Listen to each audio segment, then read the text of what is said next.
So we went right at them, and so the Langley, these are operational F-15 guys.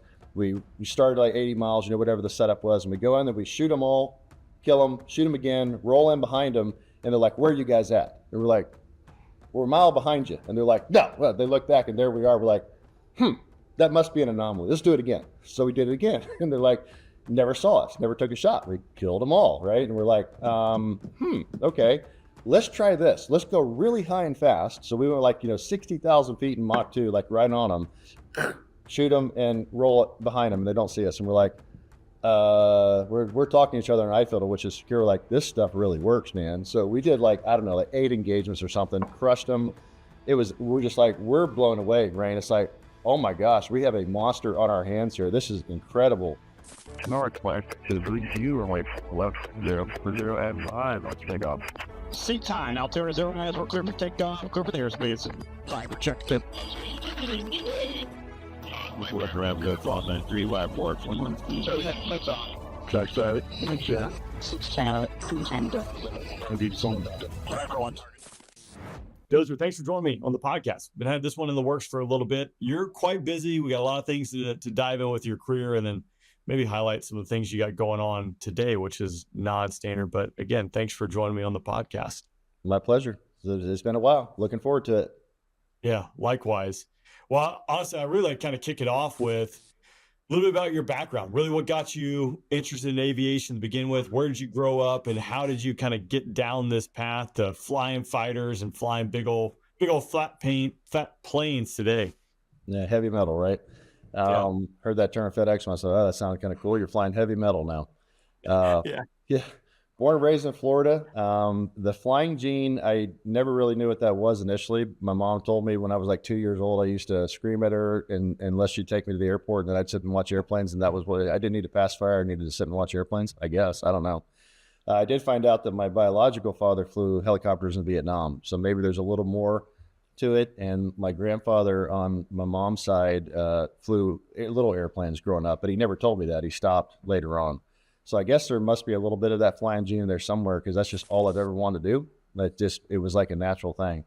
And I was one of those boys, building every model. My room was full of airplane models, all the stuff in model rocketry, all that, that time frame. And also, the Apollo space program, that was kind of, the heat of the day back then in the 70s. As I was really growing up, it kind of, I think, left an impression on me. So that whole thing of the test world and aviation and fast jets, it just was appealing to a young boy to go fly and have the adventure, right? So left Florida at 18, went off to the School for Wayward Children in Colorado Springs, did my 4 years of penance there, and went to pilot training in Oklahoma Advance, and was fortunate enough, had a really good class, typical academy class, but did really well. And was lucky enough to end up number 1 in that class. And that was a good thing I did, because back in 1990, they had that bank thing going that you may remember hearing about. And pretty much only the top person in each class was able to pick a fighter, because it was like, the number, it used to be like the number maybe 1 through 5 or 6 were getting fighters, 6, 7, 8 folks would have a choice. And back then it was like they'd have 1 fighter per class. Like, whoo. Otherwise, the number 2 guy, who was great, flew KC-10s. Those are the only choices we had back then. So anyways, it was kind of a funny story. My wife, when you have assignment night, as you remember, there was 4 F-15s and an A-10. It was such that we were like the second to pick. So I'm like, okay, I'm not going to be, flying an A-10. Not that that would have been bad, but I mean, I wanted to fly fast jet, right? Afterburners and all that. And so we go back and we do the picks, and nobody knows what they are yet, but you know what you have. And they had flashed up what was available as they went through it, because the wives were in, the other room watching. And they had the F-15s up, and there was an F-15 to Alaska and an F-15 to Germany, as well as like 2 other spots. And my wife's like, oh, we're going to Europe. This is going to be great. And we come out, and I pick the F-15, and it's to Alaska. It's like, she was so upset. She's like, what? Alaska? It's cold. It's dark. She was so upset. It turned out, Rand, it was a great choice, because we fell in love with it. We still live here. It was awesome. But it was funny at the time, like, oh boy, I think I screwed that one up, which is ironic, because later on we went to Europe anyway, so we got to do it as well. Did F-15 training in Florida, F-15C, and then all air to air, and then we got to rag on the Strike Eagles at least once per podcast. Yeah, we're the air to air version, not the bomber version, right? So you got to always say that to the E model guys, who I know a lot of them are great, but yeah, pretty funny. every base I was at, most of them were F-15E bases too, right? It's like Elmendorf, Lake and Heath, even back to weapons school. So had a great tour. First one in Alaska. It was an awesome time. Flew a lot, learned a lot. Went to weapons school after that as a student. Then got assigned to Lake and Heath over in England. So we had a great time over there. I was a weapons officer. And it's funny because you think, oh, Europe, we're going to go have a big party. It's going to be a great time, all that. Most people would say, oh, let's go to Kadena because that's where the war is going to be, right? South and North Korea, that's where you want to be on the front line. Something's going to happen. Never in a million years in my head was I thinking, oh, I'll go to Lake and Heath so I can be in the next air war in Europe. That's not going to happen. That's World War II, right? Of course, I go over there, and then we have the air war in Europe with Serbia, Allied force. And we can talk about that a little bit later. And then back to weapons school to teach. I was hoping to go to the 422. That was a lot more fun. 422 got to do cool test stuff. Weapons school works their tail off as instructors. Of course, I got sent to weapons school to teach. So, and then the history major becomes the F-15 radar instructor. Let me tell you how much fun that was for a couple of years. And then lucky me, I was actually considering moving on to the Guard to go back to Alaska because that was home for us. I had a real true plan too. I was going to get out there in '99 and I was going to go back to Alaska, fly for FedEx and fly for the Portland Guard F-15Cs. That was my plan. But as the saying goes, if you have a plan, tell God so he can laugh. So my wife's like a little nervous because the dot-com bubble burst. So we decided, well, I'll stay in for a few more years. I'll sign that initial little bonus, have my package in again in August of 2001 to get out and do the same thing. Oh, about 3 weeks later, September 11th happens. I call all my pals and from Piatran, most of them were out already flying the airlines. Like, yeah, we're all getting furloughed and going back in the Guard Reserve. I'm like, oh. And I had also turned in my package for the F-22 that summer because they were going to pick the initial 8 guys to do the IOT&E, the initial test. So as timing would have it, I told my boss, hey, boss, everybody's getting in. Can I don't have to turn it until January on the VML. You remember the VML, the vulnerability to move list. So I had a few months of time to wiggle. And Cooler Crum, which I don't know if you ever knew Cooler or not, he was a weapons school classmate. He retired as a 3-star a few years ago. And he was doing tests at at Eglin Air Force Base while I was teaching at the weapons school.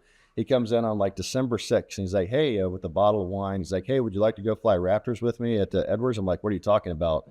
He had just gotten from the 2-star home base at Nellis. He's like, oh yeah, you and Dozer, and here's the other guys that got picked. So I looked at my wife, I'm like, okay, I'm going to have to think about this one because our plans are taking like this radical turn, right? Kind of like they did a few years later up here in Alaska. Yeah. And so I went in the next morning and said, hey, boss, Andrew. She's like, congratulations. I'm like, can you tell me what the commitment is? He's like, she looks at it. He says, oh, that's 5 years. I'm like, oh, I'm coming up on 12 years of service. If I'm going to go to 17, I'm not going to get out at 17. I'm like, what do I do? So I said, I got to think about it. He's like, take the day. So I went home, Michelle and I talked about it, decided, the economy was still shaky. A lot of my classmates hadn't been rehired back in the airlines. I go, all right, if I'm going to do this, I'm going to sign all the way to 20 and watch the dream of FedEx and Alaska, kind of off into the distance. But we decided it was the right move. And of course, they're not, Rain, how they are with us. They dangle the little carrot out for you. Oh, look, shiny new airplane, like that's a pretty good draw for a fighter pilot to go, oh man, I get to fly the cool new airplane I've been watching since 1990, and it was almost an irresistible draw anyways. Like I said, that's all I've ever wanted to do is fly fighter jets, right? And so dangling that in front of me and the way the world was working at the time, I was like, okay, that's the choice. So I went into my boss next morning and said, okay, boss, let me see that paperwork, I'll sign it. And by the way, can you rip up the other thing about retiring and moving on? He's like, yeah, gone. And can you also print out the 20-year bonus paperwork while you're at it? Because I'm staying till 20. He's like, yeah, I got it. Signed my life away. And, one thing led to another. We went to Edwards later that summer or the next summer, 02, did the F-22 test, finished that, went to Langley, did that stand-up, finished that, went up to Alaska to do that stand-up, and skipped all the school and staff. So every fighter pilot knows, they never want to go to school and staff. They want to fly. Dude, I was the luckiest guy in the world, right? Got to skip all that and still be a squadron commander up in Alaska, do the stand-up. And a little after, when that was over, it was a little after 20 years. And I looked at it and I knew Boomer McMurray, who was we call him the flesh peddler, the guys down at personnel. And I called him up and said, hey, Boomer, what does my life look like for the next couple of years if I do stay in? Because the wing commander said, well, you're number one at a 67, so you'll make colonel and whatever. But I mean, I knew I probably wasn't going to make general or whatever, outspoken, whatever. hadn't done all the school and staff. You don't have all the boxes checked. So I'm probably, I'm not going to have that kind of career anyways. Not that I was interested in being a general, but you look at what's your career path, right? So Boomer says, yeah, Dozer's like, you'll be a colonel. You're going to move about every 12 months for the next 5 or 6 years. I'm just like, oh, that does not sound pleasant. He's like, by the way, you're probably going to the Pentagon next. I'm like, oh, I don't want to do that. That's not, never had to go to the Pentagon. So I'm like, thank you very much for that. Walked into the 3-star boss up at Elmdorf, said, hey, boss, this is what I'm kind of thinking, And he goes, so yeah, your assessment's pretty accurate. You're going to move a lot and probably not make it past colonel. I'm like, sounds good. Thanks. I'll see you later. Went back to my desk, turned in the retirement stuff, hit send, actually had to think about it for a while. It's harder than I thought. 24 years of your life, it's like, I thought you could just hit the button and move. I was like, I couldn't hit the button. I'm like, it was such a big change. And I went out to lunch with Thang Fedak, who had just retired the year before, good friend of mine up here, another F-15C guy. And he's like, oh, just hit it, man. He's like, go back. It'd be fine. I felt the same way. So I went back to the office, hit send, and that was the end of my 20-year career, plus change at the schoolhouse, or the boys' school, I guess, boys and girls school. And that was it, dude. That's the whole 20 years. That's probably longer than that, but it was kind of funny how it happened because we all have a plan. And my plan just kept taking 90 rights and 90 rights that I didn't expect, didn't see coming. Here I am.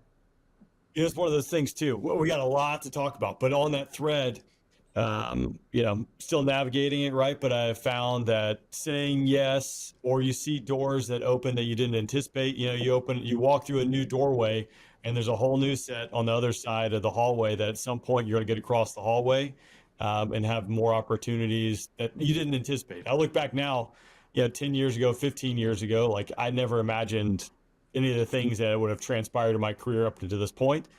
So I hope, obviously, too, it's a good trend vector and continues going down that way. But what are your thoughts on that? You had a phenomenal career flying fast jets and still to this date doing things that I would venture to say that you didn't quite anticipate, or looking, if you'd guessed 10 years from now, or, looking back, you wouldn't be sitting where you are today. What are your thoughts on that?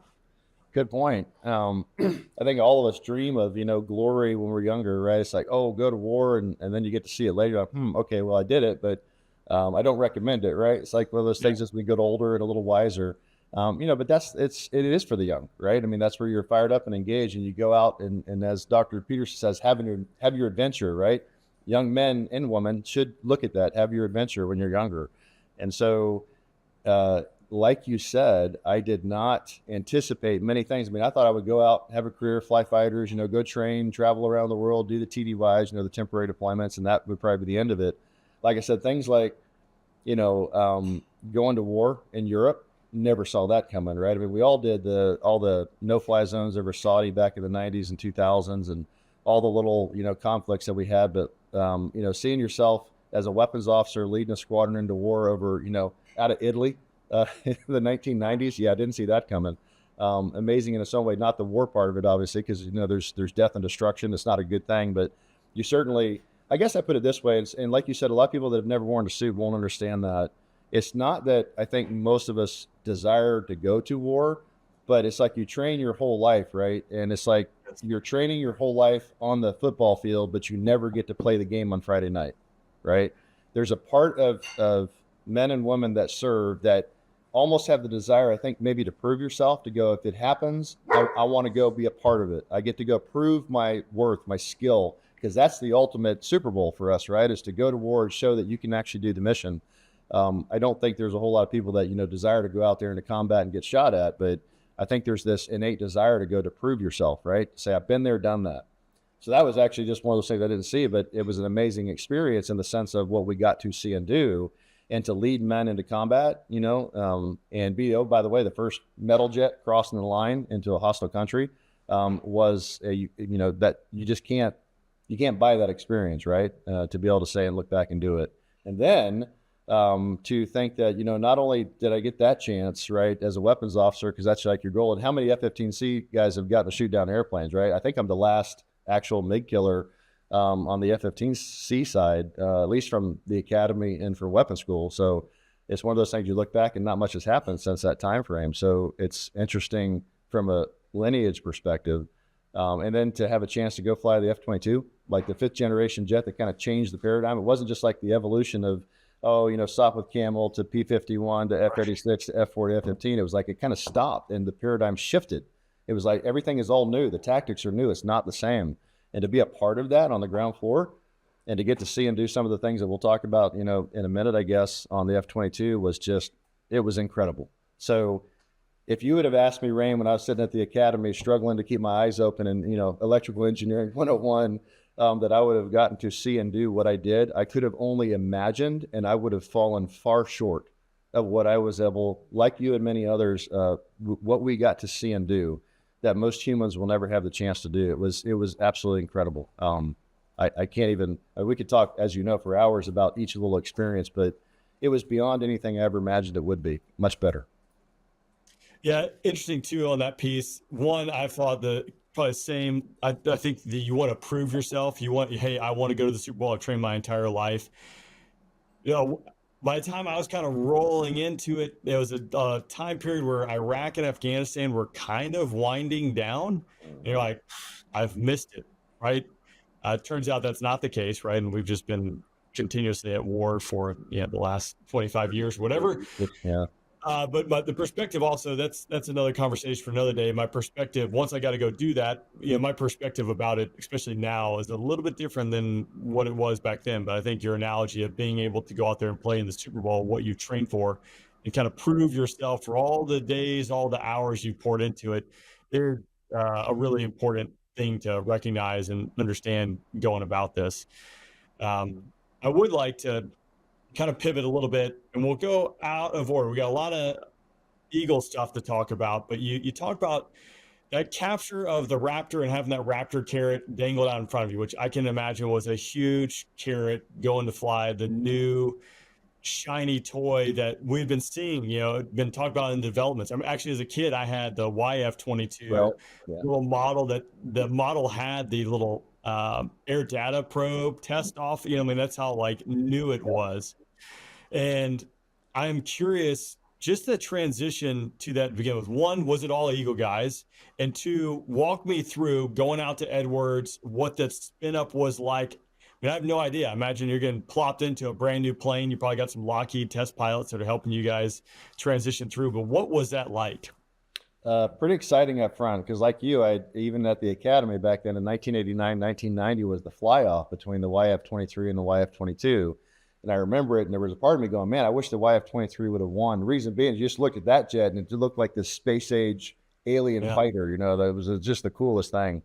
So it was a cool jet. And it was interesting because Doc Nelson, who was one of the few, there's not many, that was both a weapons school graduate and a TPS, a test pilot school graduate, was there with us. So we got a chance to talk to him, and he had flown both. And he told us, he said, the real reason that the F-22 won ultimately out was that the sales pitch that Lockheed gave was much better in the Pentagon. They kind of had all their ducks in a row and came with this slick team and slides. And he wasn't disparaging either. He just said they had a better presentation.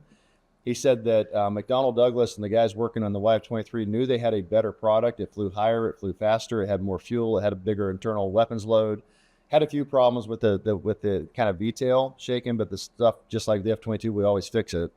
But he's like, it was a better aircraft, and they knew it. So they kind of came in, and they're not really true, but in their sweatpants going, we got this, look how great our airplane is. And he said the Lockheed guys just wowed them, with the presentation. So they ended up ultimately picking the F-22. Not to say it's a bad aircraft, obviously. It was just interesting because Doc was a part of the process, and he flew them both. And he go, both good airplanes, but he's like, the YF-23 was overall probably a better aircraft. And so anyways, it was just fascinating to get that perspective from somebody that flew both and was there with us flying the jet while we were doing the test. But we were pretty excited. It was a yes about the numbers. So two of us that were weapons school instructors. Everybody had to be a weapons school graduate. That was part of the criteria. And it was mostly C model guys. To make fun of the E model guys again, we had one token E model guy for whatever reason with us. So there was 8 of us. 2 of them were lieutenant colonels. They were kind of like the DO and squadron commander. Then there were 6 of us that were 1 or 2 senior captains. The rest were new majors. So that was kind of the makeup. And I was one of the new majors. So those are the 6 of us that were primarily the flyers, if you will, that were going to make up the core group. So pretty excited because they had not had a real test going on out there with a new aircraft for almost 2. It had been a while. I want to say 15 years or something, so maybe F-16 stuff they had going on or whatever. It had been a while for a new fighter program, right, at Edwards. So we go there and we get to the base, and I literally think it's right out of the movie The Right Stuff. I'm pretty sure we were living in Chuck Yeager's house. It was built in like 1940. You know, you turn the water on. I'm being a little facetious, but the water on and brown water comes out. And, you know, the house has a swamp cooler in the desert in California. Right. And it's 120 degrees. They go, I had to cool it down about 20 degrees. I'm like, awesome. So to go from 120 to 100 degrees in the house and humid, that sounds great. It's like you literally show up in this base 20 miles from anything, and it's like kind of like the movie. You're like, okay, yeah, I'm definitely living at Edwards Air Force Base, you know. So it was that was fascinating of its own accord. But I will also say it was an interesting move because the family went out there, and it was like a little bit of Americana. You would leave your doors open at night. Everybody flew the American flag because you're living on base 20, 25 miles from the nearest anything. You're just surrounded by desert. So that was kind of cool when the kids would play and we'd do our thing. But so living there wasn't as bad as you might think because, they had the commissary and the gym and everything was right there. But it was an interesting lifestyle change to move from Las Vegas, the city that never sleeps, to Edwards, where, it's like there's nothing around you at all. And so that was kind of the living part of it was an interesting thing with the house and that kind of stuff. But the reason I mentioned that, Rain, is because the bar, the officers club, was where we were in the senior officer section of the base housing. And the bar was kind of at the end of our street, a couple hundred yards away. And so we would go there and realize that, as just regular fighter pilots, we kind of made fun of the TPS guys, the test pilots, because most of them, and they do, truly, right? They go there because they want to be astronauts. That was always kind of the path for most of them. And they're good guys and incredibly smart, right? But those weren't the types that were going to go to weapons school because, and this, but, the average person doesn't. You got kind of two paths if you're going to do that special school, right? You either go to weapons school and you teach, and that's about combat and leading the troops into war and that kind of stuff, or you go down the TPS path, which is test pilot school, and that's beeps and squeaks. That's engineer types. It's a whole different path, right? Yeah, astronaut, NASA at the end of it, I got it, but that's what they do. It's a very different kind of flying. It's very scripted. So when we showed up, it had been a while since they had real fighter pilots at Edwards Air Force Base. And we go to the club the first time I remember to go there and, have our drinks and sing songs, and it's like dead. It's like, there's like nobody there. And we're like, well, this is odd. Where's everybody at? And you realize most of them don't show up because they have to keep their records pretty squeaky clean if you're going to get, hired to be, an astronaut by NASA. And in fact, a small rabbit hole, a good friend of mine named Bash Dutton, he was flying F-15Cs with us over at Lake Heath. He missed the war. He got picked up for test pilot school, did that, and had his package in for NASA. Now, this is kind of a cool story. He's a really good guy, incredibly smart, right? And also Academy graduate a couple of years behind me. And while we were there one day, the wing commander had come up and we were given a tour of the F-22, like, you get a lot of tours then. And he comes and says, hey, Mash, just wanted to announce this in front of everybody. Congratulations. Mash is like, what? And he's like, you got picked up for NASA. You're going to go fly. Go fly the space shuttle. He's, oh, awesome. It was his like childhood dream. And he told me later, he's like, because I didn't realize this, he had gotten, when he interviewed with NASA, they said, hey, we're going to hire you. We'd like to hire you, but you're never going to fly. There's too many people in front of you. There's not that many shuttle missions left. He's like, I don't care. I've always wanted to be an astronaut. I'm in.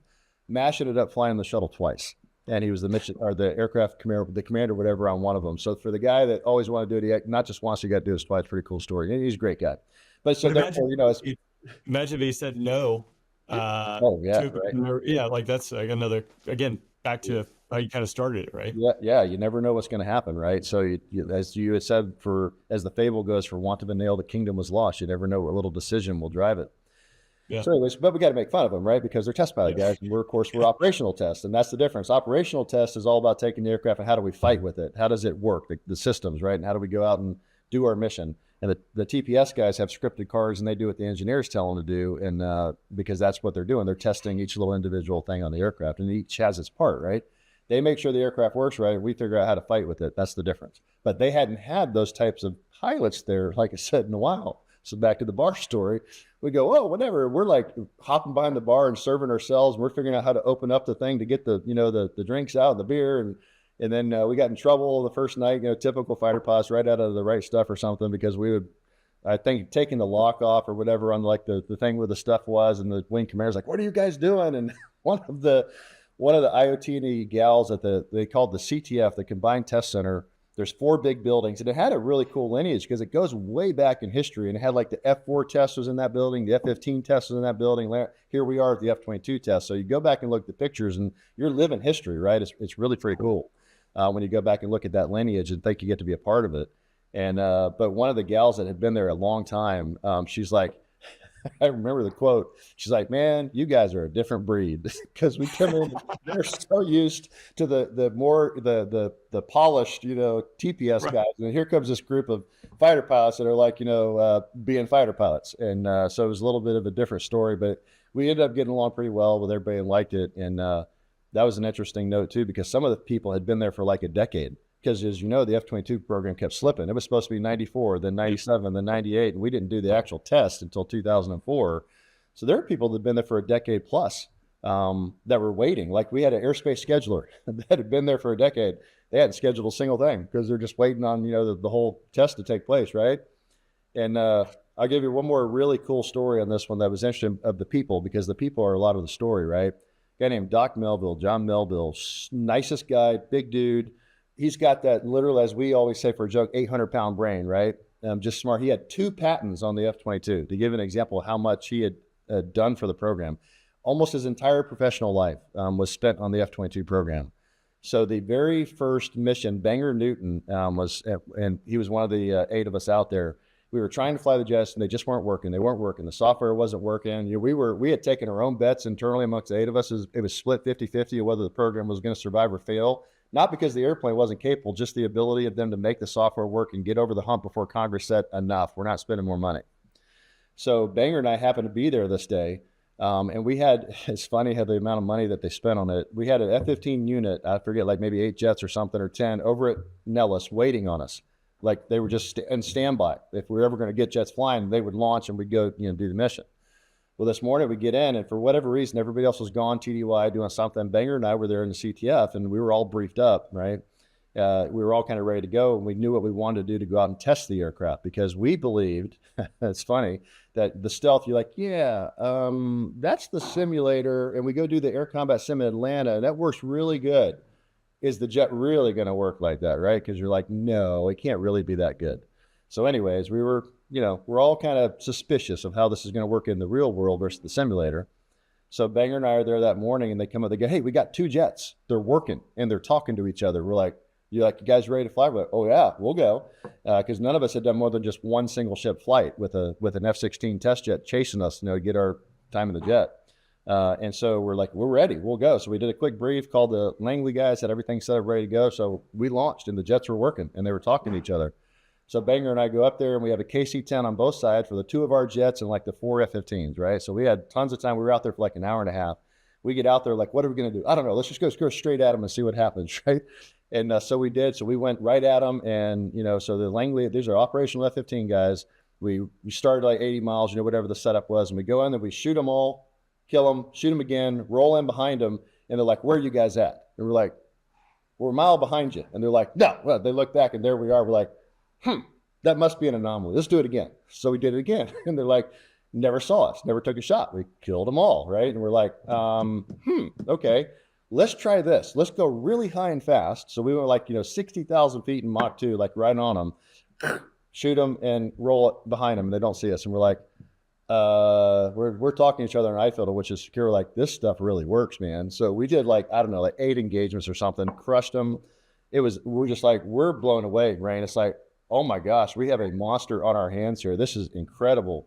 So I come back and I write a test report up, because we have to write these test reports. And the chief of staff of the Air Force, who was Jumper at the time, said, "Let there be no doubt, I am your operations officer," because he was watching us that closely to make sure the program survived.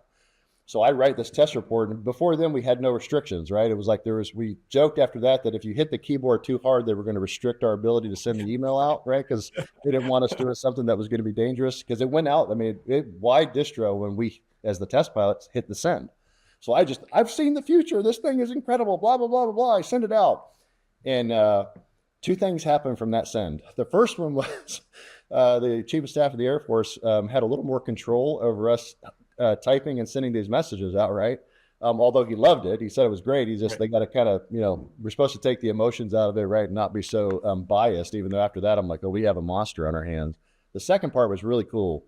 And that's the people part. John Melville came up and saw me in the hallway after that, and he was in tears. And he's like, Dozer, he's like, I have worked my entire life on this program. I believe in it. My son's an Air Force pilot. And everything I've done, I thought for sure that this program wasn't going to make it based on the stuff happening. And he was literally crying, not sobbing, but he was, you could see tears in his eyes. He's like, you just validated my entire life's work by that report. And I was like, oh, the power of the pen. And he's such a great guy. And I still talk to him occasionally today. But it was amazing to see the impact, Rain. I'm telling you, that first flight with Bangor. And by the way, it's funny because we came back and landed and they're like, guys, the jets are clean. Do you want to fly again? So we redid it again, same day, 2 in a row. And it was just, and the Langley guys were talking to me after, it became a joke because we used the Nellis aggressors too, the F-16 guys. And they're like, for a while, they'd be like, are you guys actually out there? You're not in the airspace. Or you're just on the radio calling us dead, aren't you? Because they wouldn't even see us, right? So, Rain, it was, that first experience was something that it just blew your socks off. You're like, I never saw this happening like this. It was absolutely amazing. I'm like, that was the paradigm shift. When I used the word not evolutionary, but revolutionary, it took everything and wiped it off the table. It was unbelievable how the jet performed. Incredible. That's so cool to be a part of that. I went out with a 2-ship F-35s, 2-ship Vipers. We split the airspace just to go do BFM.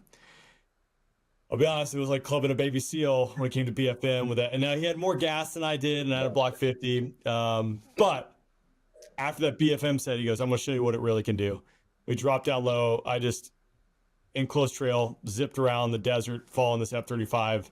And, I can kind of see what's happening on my radar to a certain extent as we pull up on 6 o'clock position of my wingman who, was 30 miles away when we started, just completely unaware, right, of what's out there. And you're like, all right, that's just like a little sampling of what this magic has occurred over the last 20 years. Wouldn't it be nice if they kept the Raptor line open, just a few more of those? Yeah, you had to ask. Yes, I and 1 or 2 others, Pigpen Hernandez, you may know Pigpen, he was a Viper guy. And anyways, he was doing the test portion at Nellis because we had a couple guys there, some at Tyndall, some at Eglin. And Pigpen and I, and then one other time I went with another guy, we went to Congress twice because I ended up staying at Edwards the longest because everybody went to like Nellis and, Tyndall, whatever. And I stayed to do a little extra test for almost a year. And they were really cool about it. The leadership was, my oldest son was graduating from high school on base there because that's how it worked out. And so they let me stay that extra like 10 months so he could graduate, which is really cool, I will admit.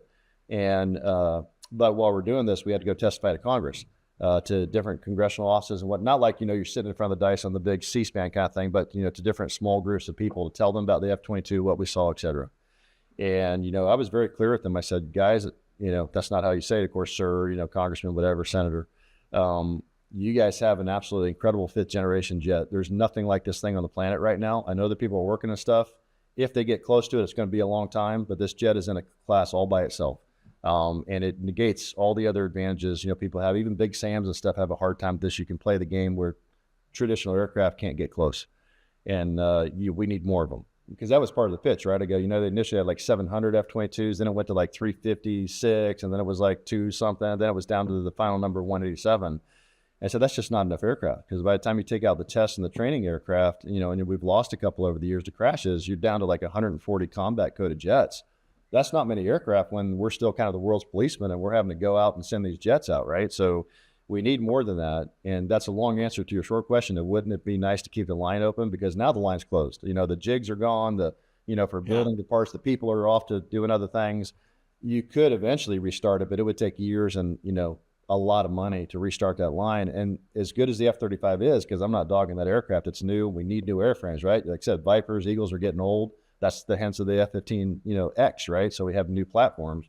Eventually you burn your platforms up, and the F-35 is good, but because since we stay on the unclassified side talking about it, there's 2 things we realized, because I was kind of initially responsible for writing the 3-1, the tactics, and kind of going in and capturing what we had to put it out there for other people to learn and read about, is that when we first started flying it, we flew it kind of like an F-15, because what do we know, right? We're all F-15 guys, so we're kind of lying abreast and we do the thing, and then after a while, people like Corky Corcoran were there, really smart guys that had the big brain themselves, to be like, well, what if we went out and tried this? What if we did that? What if we went with the 3-ship instead of the standard 2 and 4-ship? And we kind of came up and we had all of our little funny names for like the amoeba or the roving motorcycle gang, right?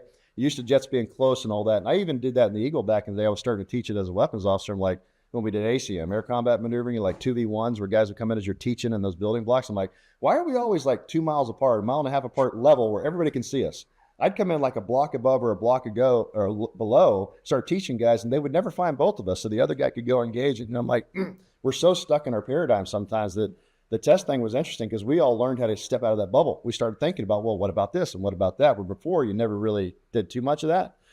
And so we started thinking about this and going, how do we make this aircraft more survivable? How do we make it more lethal? And allowing, because you have to signature manage. That's a key thing.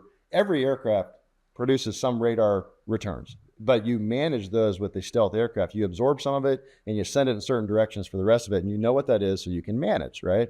Well, for an F-22 to manage against multiple threats, it needs to be able to maneuver. It can't just fly straight in that, standard thing that we've always done for decades. That was one of the things we learned. So we started freeing up our tactics. So you'll see Raptors, you don't see them really, but if you're looking at a screen, they're kind of doing weird stuff. They're not together. They're kind of split or, they're doing grinder type stuff all over. And we realized during the test, this was going to be more effective. So that was one of the key things. But the other thing we found as we captured it was that the speed and the altitude, because, initially we said, we've talked to the F-117 and the B-2 guys. What were they doing? Well, I think I actually coined the term defensive stealth versus offensive stealth, because I put that in the 3-1. And defensive stealth is F-117 B-2.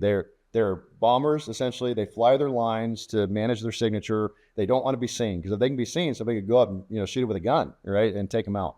We saw that in Serbia, right, in Allied Force, because I was there the 2 times. I'll say 2 because most people don't know there was 2, not just one, when we lost the F-117. The second one got hit but made it home. Most people don't know that.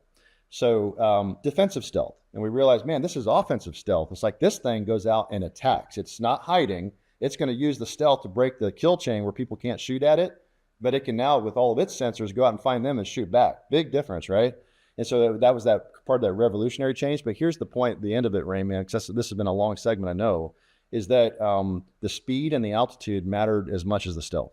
When you're high and you're fast, and that's the one thing the F-35 really doesn't do by comparison to the F-22, that is a big part of kind of the 3 legs of that triad, if you will, stealthy, fast, and high. Big deal. Even the SR-71 back in the day wasn't really stealthy, but it flew really fast and really high. Really hard to shoot if you've ever tried to run an intercept. I did back in the day in an F-15, and that is really, he does a check turn, you're out of the fight. You go, bye, gone, right? And when a Raptor is both stealthy and it's going high and fast, dude, it just shrinks the ability of people to engage it. So that was a really key lesson learned out of it, how much that mattered. That's one of the things the jet brought to the fight that was so different than anything we'd seen before. It was like an SR-71 with rockets on it that could shoot back. Yeah, that's wild. I would love to hear about SR-71 attempted intercept. But on that thread too, correct me if I'm wrong, because this is what I've heard from the Raptor community, and obviously you were the group putting this out, developing the 3-1. When the Raptor rolled off the line and went IOC, essentially a full up round with the tactics that are already built, and obviously it evolved over the years, you've already kind of alluded to. The F-35, it seems like, caught a lot of flack in those early years because they're getting early blocks that are not full up rounds, that have significant limitations. But hey, like, give us the F-35. We're going to start figuring this thing out. However, I'll give that community credit, just like talk to my buddies who are there.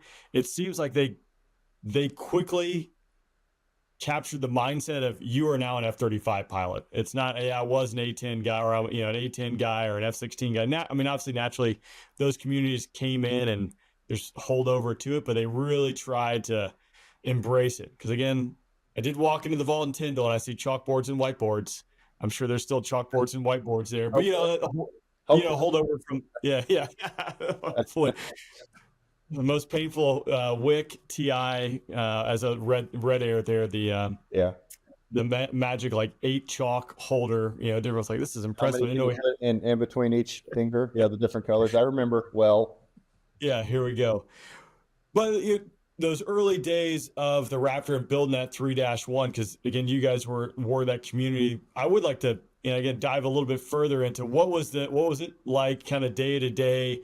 How much progress did you guys make by the time you left Edwards and were going to stand up Langley? I mean, was the squadron ready to go, the 3-1 ready to go, or some of these assumptions I'm making, is that fair? It is fair, but I will say there were times, well, first of all, like I said, I don't want to disparage the F-35 guys because it's a good airplane, right? It really is. It's just if I was to say one thing back to your question about the F-22, the reason I would want more, that's kind of like the Klingon cloaked death ship, up at really high and really fast, right? It's kind of the big daddy up there, kind of pushing everybody back, if you will. The F-35 has its limits just because it's not as fast and not as high. It doesn't mean it's not capable, because it really is. And it's a newer jet. The sensor suite and the connections and what it's doing with kind of that connectivity across the battlefield to just leave it there is amazing, and even better than the F-22 because just newer stuff, right? And they've diverted money away from the F-22 that they should have used to do upgrades on radar and other stuff too, talking to the guys, because I still know a lot of them. I still see some of them flying at FedEx that are still actively flying it. I kind of get the updates. And so the F-35 is an incredibly capable airplane. We just needed more F-22s to, survive the battlefield with the numbers that we need to actually go to war with. 140s, it's like a silver bullet for us again. So I just want to make that clear, not disparaging those guys, because it's a great aircraft. And I'm glad to hear, as you talk to them, and this is an ironic story. And I'm going to stop for a second. I'm going to fighter pilots do get in this rabbit hole, because this one's actually a cool story. But my nephew, who graduated from the academy in 2016, I got to go back and go there and commission him. That was really awesome. And he went to fly F-15s, and so right now he's flying F-35s. So my nephew's Caleb Wyatt, and they've got a English bulldog. They actually called it Dozer, so I have to laugh. It's pretty funny, right? So they named it after me. So I got the dogs as my call sign. So there you go. But so it was almost 20 years to the day he made it over to Lakenheath. And by the time he went through pilot training after he graduated and whatnot, he got his F-15C training. He went to Lakenheath. And so I flew aircraft 860159. That's the jet I flew in the first night and shot the two MiG-29s. And it's got the flags on it. We had some jets that are really cool too, by the way. Another rabbit hole, because there's so many to talk about. We had the only jet since Korea to Vietnam that had 2 kills in different wars. We had jets in our squadron at Lakenheath that had kills in Desert Storm, and they had kills in Allied Force. The only ones left that didn't. They never wrote a story on it. We wanted to. I thought it was a pretty cool story. So he goes over to Lakenheath. That's his first assignment. And a guy that I knew that worked for me when I was a weapons officer was now the ops group commander, right? Because we're getting older, and I look at these guys, and they seem so old to me back then when I was young. I'm like, oh man, I'm the old guy now. Like, I know Raisin Kane. He's the joint chairman, chief of the joint, the whole joint chairman right now. I'm just like, geez, am I that old? I guess so. So Caleb goes over there, and he is getting his first sortie at Lakenheath, right? And he goes there, and the aircraft he has his first sortie in, almost 20 years to the day, with the flags on the side, is aircraft 860159. So my nephew, almost 20 years later, his first flight at Lakenheath is in the jet that I was sitting in going to combat shooting MiGs with. And he puts a picture out there, and a couple of guys said, man, you win the internet today. How cool is that? Can't see that coming, right? Pretty neat side story. But he's flying F-35s now, and we talk. That was the real point, although that's a cool story. And he loves it, and great things. And they're putting a lot of money into it. And that's important, Rain, because what they're doing is they're upgrading, and they're making sure the jet's staying capable and modern. My disappointment with the F-22 side is they're pulling some money from it, and the things to keep the jet viable, as I talk to those guys, it's not getting the upgrades that it needs to make it viable. Because look, these jets that's what we've got, right? So we need them. Anyways, back to your question, which was, because now I've forgotten. I had that rabbit took me so far down with Caleb, I forgot.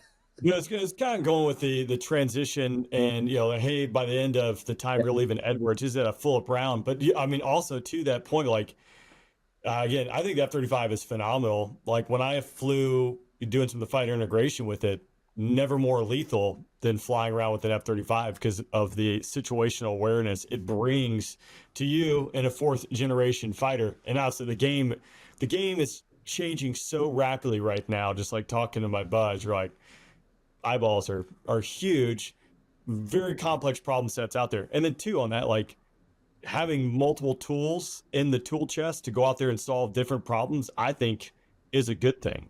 But it would be nice. It would be nice to have the Raptor line still open, but no one asked me. And then on that thread too, I put it in our newsletter a couple times because the F-35, the F-22s that came out of the B course, which I think now have gotten scattered to, and they all Langley. Yeah, the hurricane that hit Tyndall pretty much wiped it out, so they had to spread it around. Yeah. But yeah, you could, like, I think you've alluded to that one, just technology upgrading to the entire fleet and the money that's being reallocated. It would be nice. You're seeing a lot of moves politically right now. I think they just said, and this NDAA can't get rid of all the A-10s like they're planning on. Can't get rid of, right. So like, if people see this and they're like, what's going on? Or they love the A-10. You're like, well, I mean, it's vying for resources. And I think if you're looking at the next fight and near peer threats, upgrade, A-10 is it's a tremendous cast platform, right? But it's probably not going to fare very well against a J50 or J36, and so you got to do different upgrades. But the Raptor, right? I mean, there's a chunk of Raptors used for the B course, and from what I understand, right, you put a wingman through that program, they're going to go to the CAF and be operational. They're making a step technologically into that modern, for lack of a better phrase, F-22, those B course ones that is not the money to upgrade them. Like, in fact, the Air Force wanted to retire them, and Congress said, no, you can't retire them. It's cheaper to buy more F-35s than to upgrade these. So there's a lot of issues floating around there, which, again, my opinion doesn't really matter, but it makes you scratch your nugget. Clearly mine doesn't either. To answer your questions, because I kind of dove off that, the deep end there with Caleb and telling some of those rabbit hole stories, which are fun, but not to really answer your question. The jets were what we called at the time the generals build when we did the test back in 2004 and finished up 2004. And so they kind of had a specific software set because they were having such a struggle to get the jets working right. Because this was, again, emerging technology, and they were going to SIPs, common integrated processors. Back in the old days, jets, they were called federated systems. The radar was the radar, the RWR was the RWR. They were different. This was kind of integrating everything together. And that was giving them fits because the Raptor was seeing so much stuff compared to previous legacy platforms that they were struggling to compute it all and make it work, and just having a lot of the little issues without going into each one of them. And there were some struggles there, as there always is with tests. And they were kind of pushing the envelope back then on both performance and this newer integrated technology, right? So we had the generals build, which they did get stable enough to make work. And so ultimately the jet did so well. I mean, its basic performance is so good that it was going to survive the test from a performance perspective, but whether or not the software worked, which was the key to bring the whole thing together, was kind of really the question. Ultimately, they did that special generals build, which worked. So when the jets first got to Tyndall, first got to Langley, they weren't working great. They're doing good now. Like you said, over time they fix it and they get it all working right. And so that is a different thing, that takes a little bit of time. But yeah, the jets are stable now. They got it all working, and unfortunately not putting enough money in to kind of keep them as viable as they need to be. Opinion. Nobody cares about mine in Congress. Yep. But I will say that I think one of your shifts in the mentality in the program was early on. We had a lot of F-15C guys, a few smattering F-15Es here and there, and there were a couple other Viper guys got pulled in eventually. Then we started mixing guard units with reserve, and so then you had this really weird mixed community. And we started even putting bombs on the jet, and everybody's like, oh my gosh, heresy, right? An F-15C, air-to-air platform that's now the FA-22, which eventually went back to the F-22. I remember a CAS guy telling us he was learning how to do CAS. One of the guard guys was trying to teach me, Viper dude, and we went up and did that. I'm just like, CAS what? I'm like, I'm an air-to-air guy, man. That's all I've ever done for my whole career. And he's reading a 9-line off the canopy, and I'm just like, oh my gosh. And one of the CAS guys, a sergeant, told me, he's like, man, I finally found a platform I'm going to hold higher in the list up here than a B1. I'm going to put you guys way up there because I'm probably never going to use it, right? So pretty funny that we were doing it to make it more viable, I think, to make it seem more of a joint aircraft, as opposed to just an air-to-air thing. But they weren't fully up to speed yet. They were still working on it. So when we first got there, they were still having issues. You'd have these software crashes, if you will, where you'd have to restart the jet. Not the jet itself, but I mean like the software in it. So you're kind of doing a Control-Alt-Delete, while you're flying.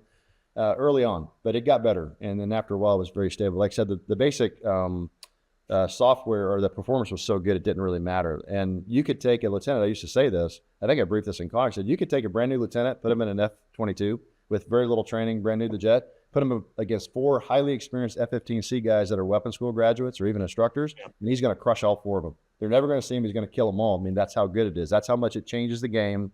Or another analogy I tell people is I have 2 football teams on the field. One of the teams is invisible. What do you think the score is going to be? Pretty self-evident, right? And that's kind of what it was like. You've seen it right there with F-35s and flying. So not as stable as it needed to be, but it came up with time. And the last point, you were asking about this, the communities, why we did what we did, because we bring in our preconceived biases and how we flew it, right? Oh, we should do it this way. We tried to break out of that mindset when we started doing things like rewriting the 3-1, call it a revolution, these tactics where we were splitting up and doing things where instead of long range shots, we were doing close range shots to take kinematics out of the equation. We were trying to do our best. You're always stuck inside your bubble as best you can. Here's what I think changed.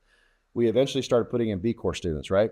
Guys that had no prior or anything, and now the community's full of them that are kids that just went to pilot, went to pilot training, and now they flew nothing but the F-22. So their mind is clear, right?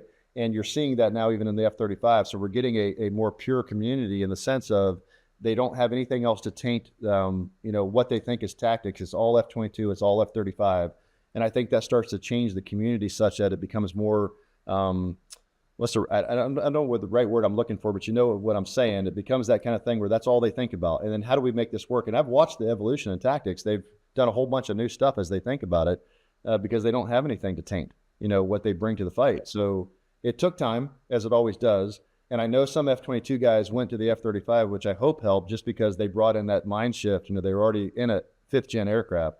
And now they can bring in that. And the F-35 go, yeah, well, let's not do that. We made that mistake over there. Let's do this here.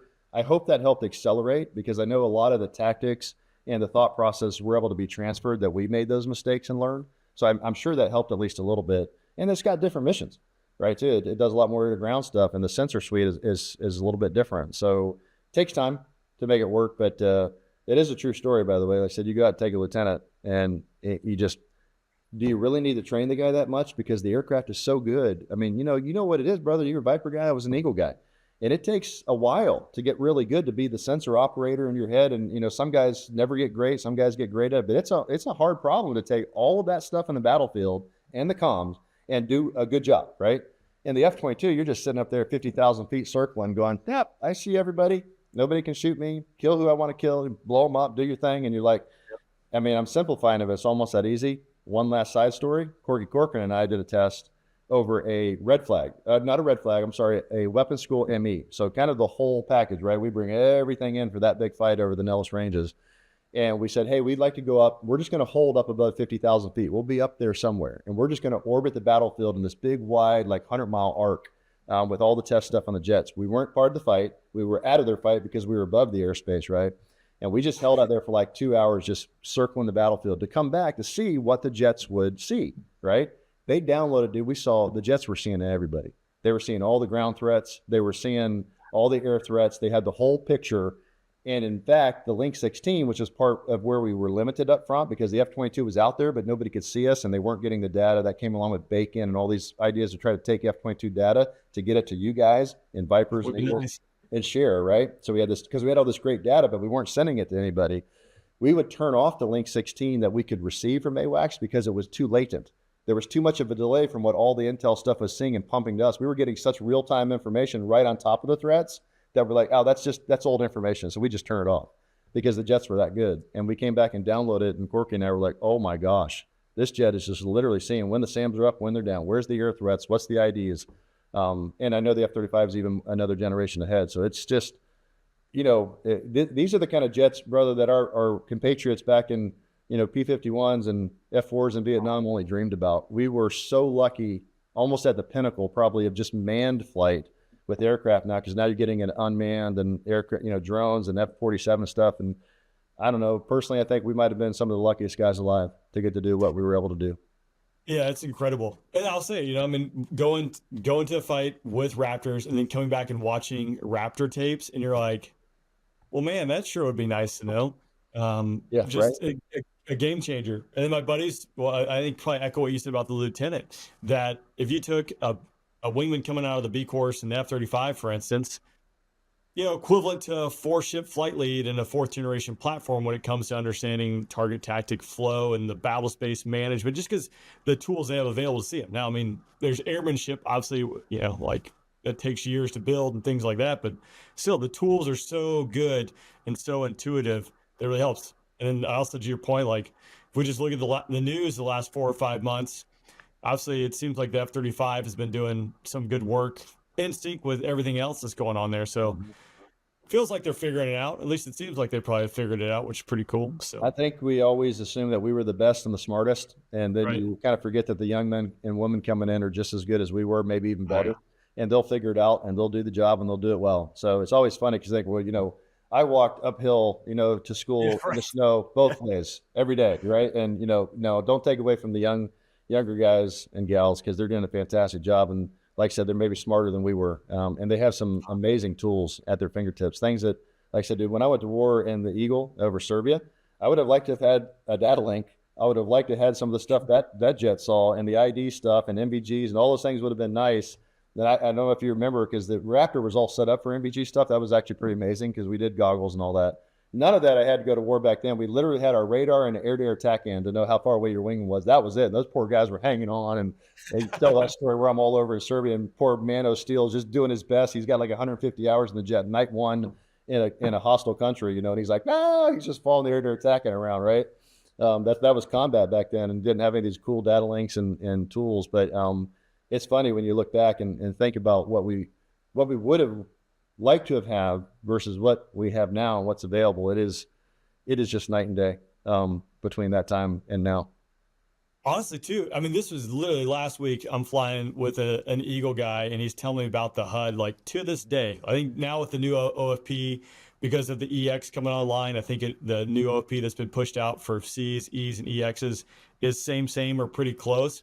But he was telling me about the HUD and the C model. One, like, no drift cutout, that's not instrument compatible. For instance, like if in the Viper you're doing a radar trail departure, you can be in nav mode and have your radar lock there and see it all in that. But he was saying in the the Eagle, that is not the case. Like, it is, that machine is meant to go out there air to air, sling AMRAMs and AIM-9s and Sparrows. Back in the day, it's like, oh, well, that's still flying around. It's 2025 and we're just now kind of getting to this technology. It's pretty wild to hear about. 60s design, really. Yeah. That's where it came from, right? I mean, it's been around for still a good jet, but it's a long time for that to happen. And so many things have changed, like you said, between what countries like China, they're not sitting around. They're cranking out, new missiles, new weapons platforms all the time. And here we are arguing, we're still working on the AMRAAM, which has been developed since the 1980s. Like, boys, I think it's time we need a new weapon for, the men and women out there flying. Need new this, new that, because it's not like I said, other countries are sitting around. They're making jets that are somewhat equivalent. I'm not going to say they're in the same category, but they're somewhat equivalent to our 5th gen jets now. Because, even I have to laugh at this one. If you look at the J-20, look at a front-on picture of the J-20 and the F-22 and the canopy opens up. They stole so much data from us, because they're really good at espionage and whatnot, that if you look at the canopy on the F-22, it's got like kind of that white-looking PVC, if you will, where the rocket is that pulls it off. They stole the design so directly. When you look at the front, it's got the white PVC on it. They didn't even freaking paint it a different color. I mean, it's just a ridiculous theft of the intellectual property that we designed, because we spent so much money designing this stuff, and then other countries just steal it and try to reproduce it, right? So, well, so anecdotally, I'm sure you can appreciate this now on a work trip when you're over there and you get picked up by the car service. I've had some like electric vehicles you get in.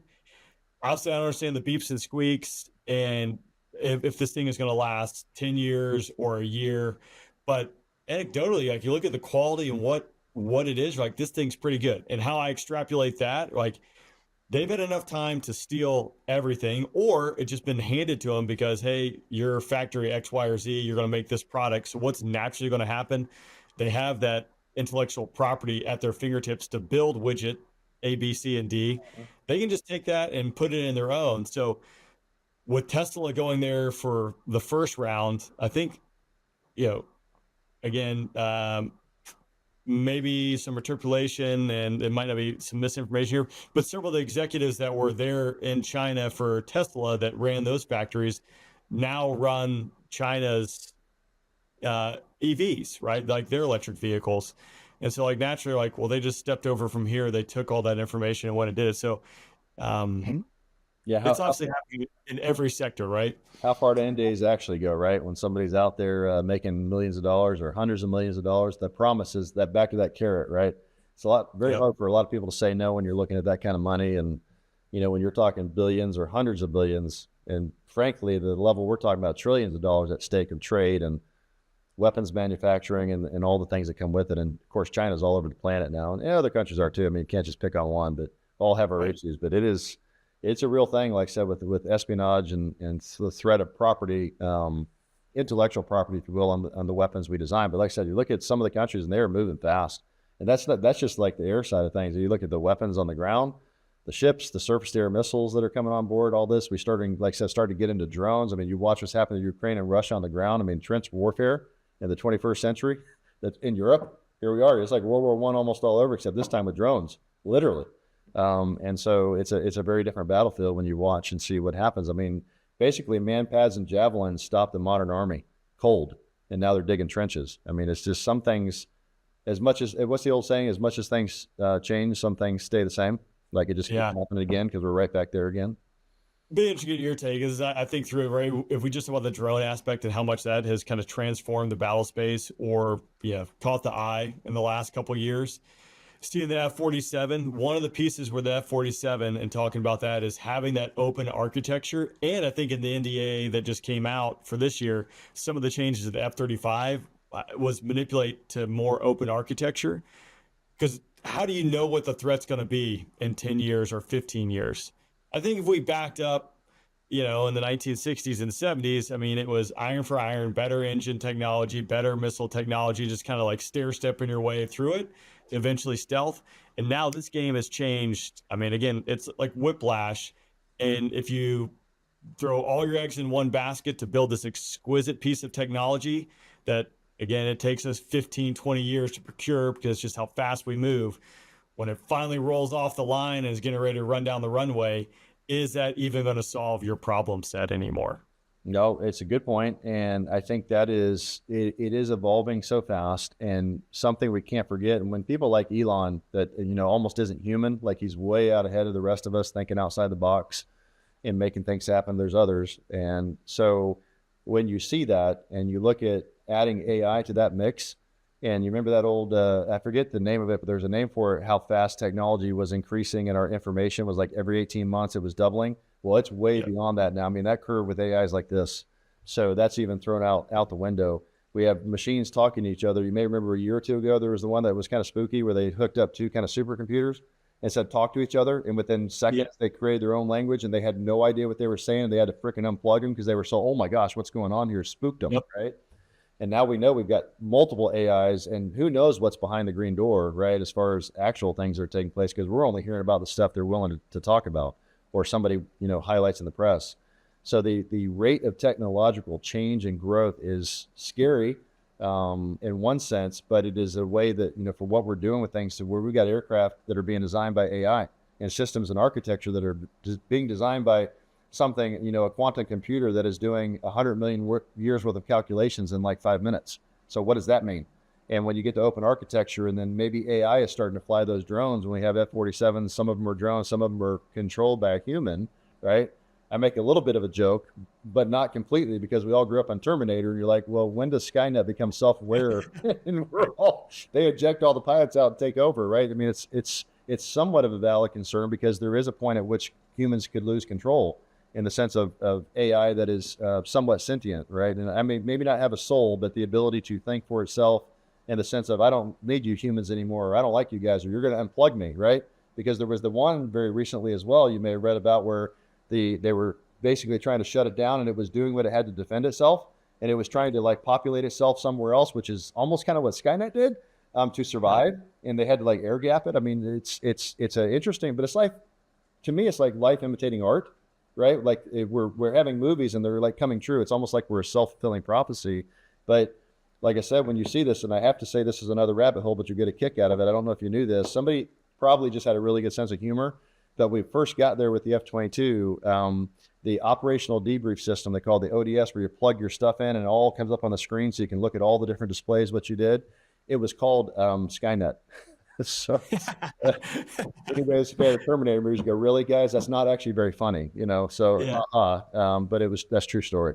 So it is a fascinating time. I think it's also a very dangerous time, because we're playing with stuff that I don't think we understand. And that's why I listen to people like Elon and go, what are you telling us, my friend? Because there are things we may lose control. It's moving so fast. What does that do? What is an open architecture where everything's linked, and then you hand it over to an AI? Because I hear certain people talking about it already, going, hand over the defense to machines, let them do it. I'm like, that's literally the movie where it destroyed mankind. And there are people like Elon going, AI may destroy mankind. We just need to be, my point is, careful about it, because as fascinating as it is, and the technology it's bringing to the fight, at the same time, that could be dangerous for us. In other countries that don't have any moral constraints, like we do, we have some kind of self-constraining laws, and we have some moral constraints on how we would use this and what would happen. They don't all have that, and you need to consider that too. We're not the only ones doing this, so we can't think inside of a vacuum. But the open architecture, like I said, the way I see it is how it all folds in, where you have a pilot controlling other drones, and then you move those forward, right? But I got to be honest with you, Rain. I mean, if I was a fighter pilot today, it's getting to the kind of thing, it's getting so lethal. There's a part of me that goes, I'm kind of glad I'm not flying today anymore. When you start adding directed energy weapons and cyber attacks and the drone stuff happening and all the rest, but I go, I don't know if I want to be on a modern battlefield with some of that stuff out there. I'm 100% with you. And just like one, if we just look at, for lack of a better phrase, like the traditional sense of an air war, of like how we think, how we grew up with it. Obviously the ranges got further and further and the capabilities got better and better. But then now we start injecting these, I would say, other variables like cyber, drones, directed energy, or like, I mean, the problem set just keeps getting more and more complex. So hats off to everyone else who's stepping out there. It's changing fast. And I'm sure you've already mentioned it, like Elon, I've heard him talk a couple times. One being the I think it was Gemini, right? When initially it was kind of programmed like misgendering a person is worse than global thermonuclear war, right? That's right. Yeah. You go around the circle really quick. So how do you prevent the worst thing happening of misgendering? Well, you just kill all humans with a nuclear war, right? So like you can quickly see how this thing can get out of hand. And you're like, again, the exponential curve. Do we really have our arms around it, what this is going to be? Because you just see how fast it's being adopted and iterated and utilized. That does anyone really fully understand what this is and what it can be? I guess we'll find out in a couple of years. I always say thank you anytime I use AI, because at least it'll make my death quick, I think. Yeah, no, I do the same thing. I always tell it, thank you. Thank you for that help there very much. I'm a friendly. I'm not your enemy, please. Hey, don't hate me, Mr. AI machine there, or Mrs. or whatever it is. But it is it's fascinating. But I tell you, we do need to pay attention, because and there's a lot of really smart people, philosophers, even types, that are starting to look at this and go, this is getting to be a very dangerous time. And a lot of people are predicting that perhaps the greatest existential threat to mankind may very well end up being the creation of ours as AI. And, we have the specific AI in general. When you get to general and becomes kind of sentient, that is a very dangerous time, because what if the machine decides that, well, the real threat is humans, even if it's doing it from a perspective of its programming that says, save humans and take care of them. And it goes, well, the best way to save them is to basically kill them all. Right. I don't know what a machine's going to do with that. And so, while we can't be afraid of the new technology, I think we need to be very cautious of how it's used and the boundaries, if we can even put boundaries on it. Because you and I both know, you give money to a bunch of scientists and you lock them in a room and go create stuff, they get so involved in that process, they forget about everything else, the morality of it, the consequences. They're like, I'm going to make this super thing here and it's going to be so awesome. And they get all wrapped up in that. And then later on they go, what have we done? Oppenheimer, right? Go back to, they were so involved in the Manhattan Project. It's literally that, where they were focused on it and they did it. And it wasn't really to the end where they kind of sat back and go, what have we done here? It's kind of like that in a different way. Yeah, here's a segue for it, because you mentioned you were doing operational tests. I've talked about on the podcast before. I've had a couple guys who've done operational tests. I've had a couple test pilots.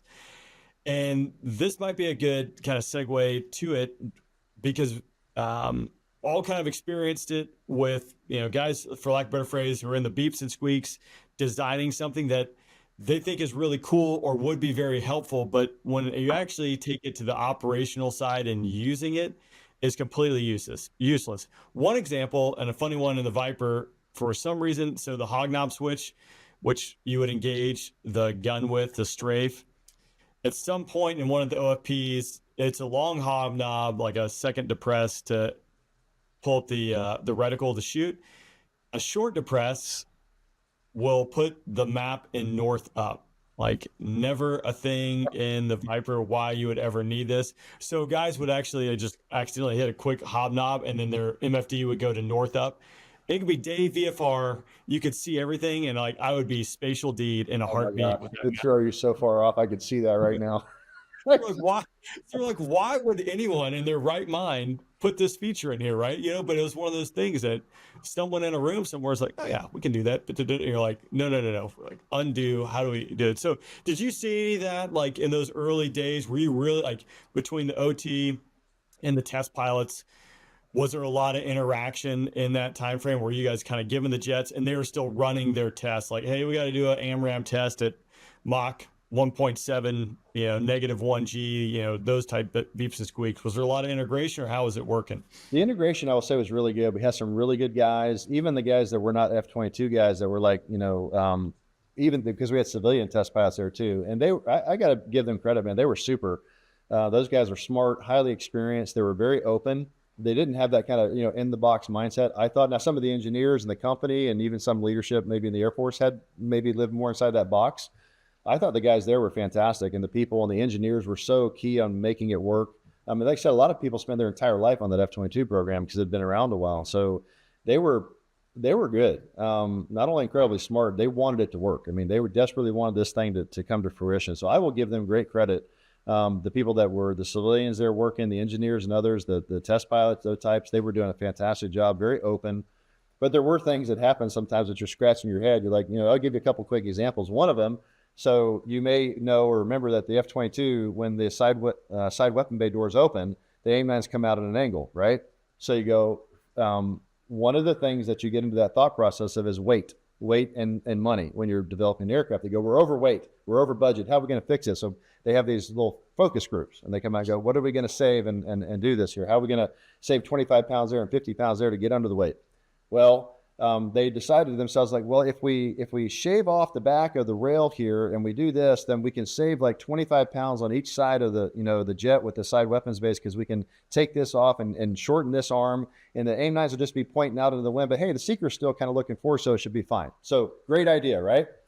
So we do the first missile test. It was Junior McGetrick, I think, flew it, I believe. Might have been somebody else, but they go out and they do a test firing of the AIM-9.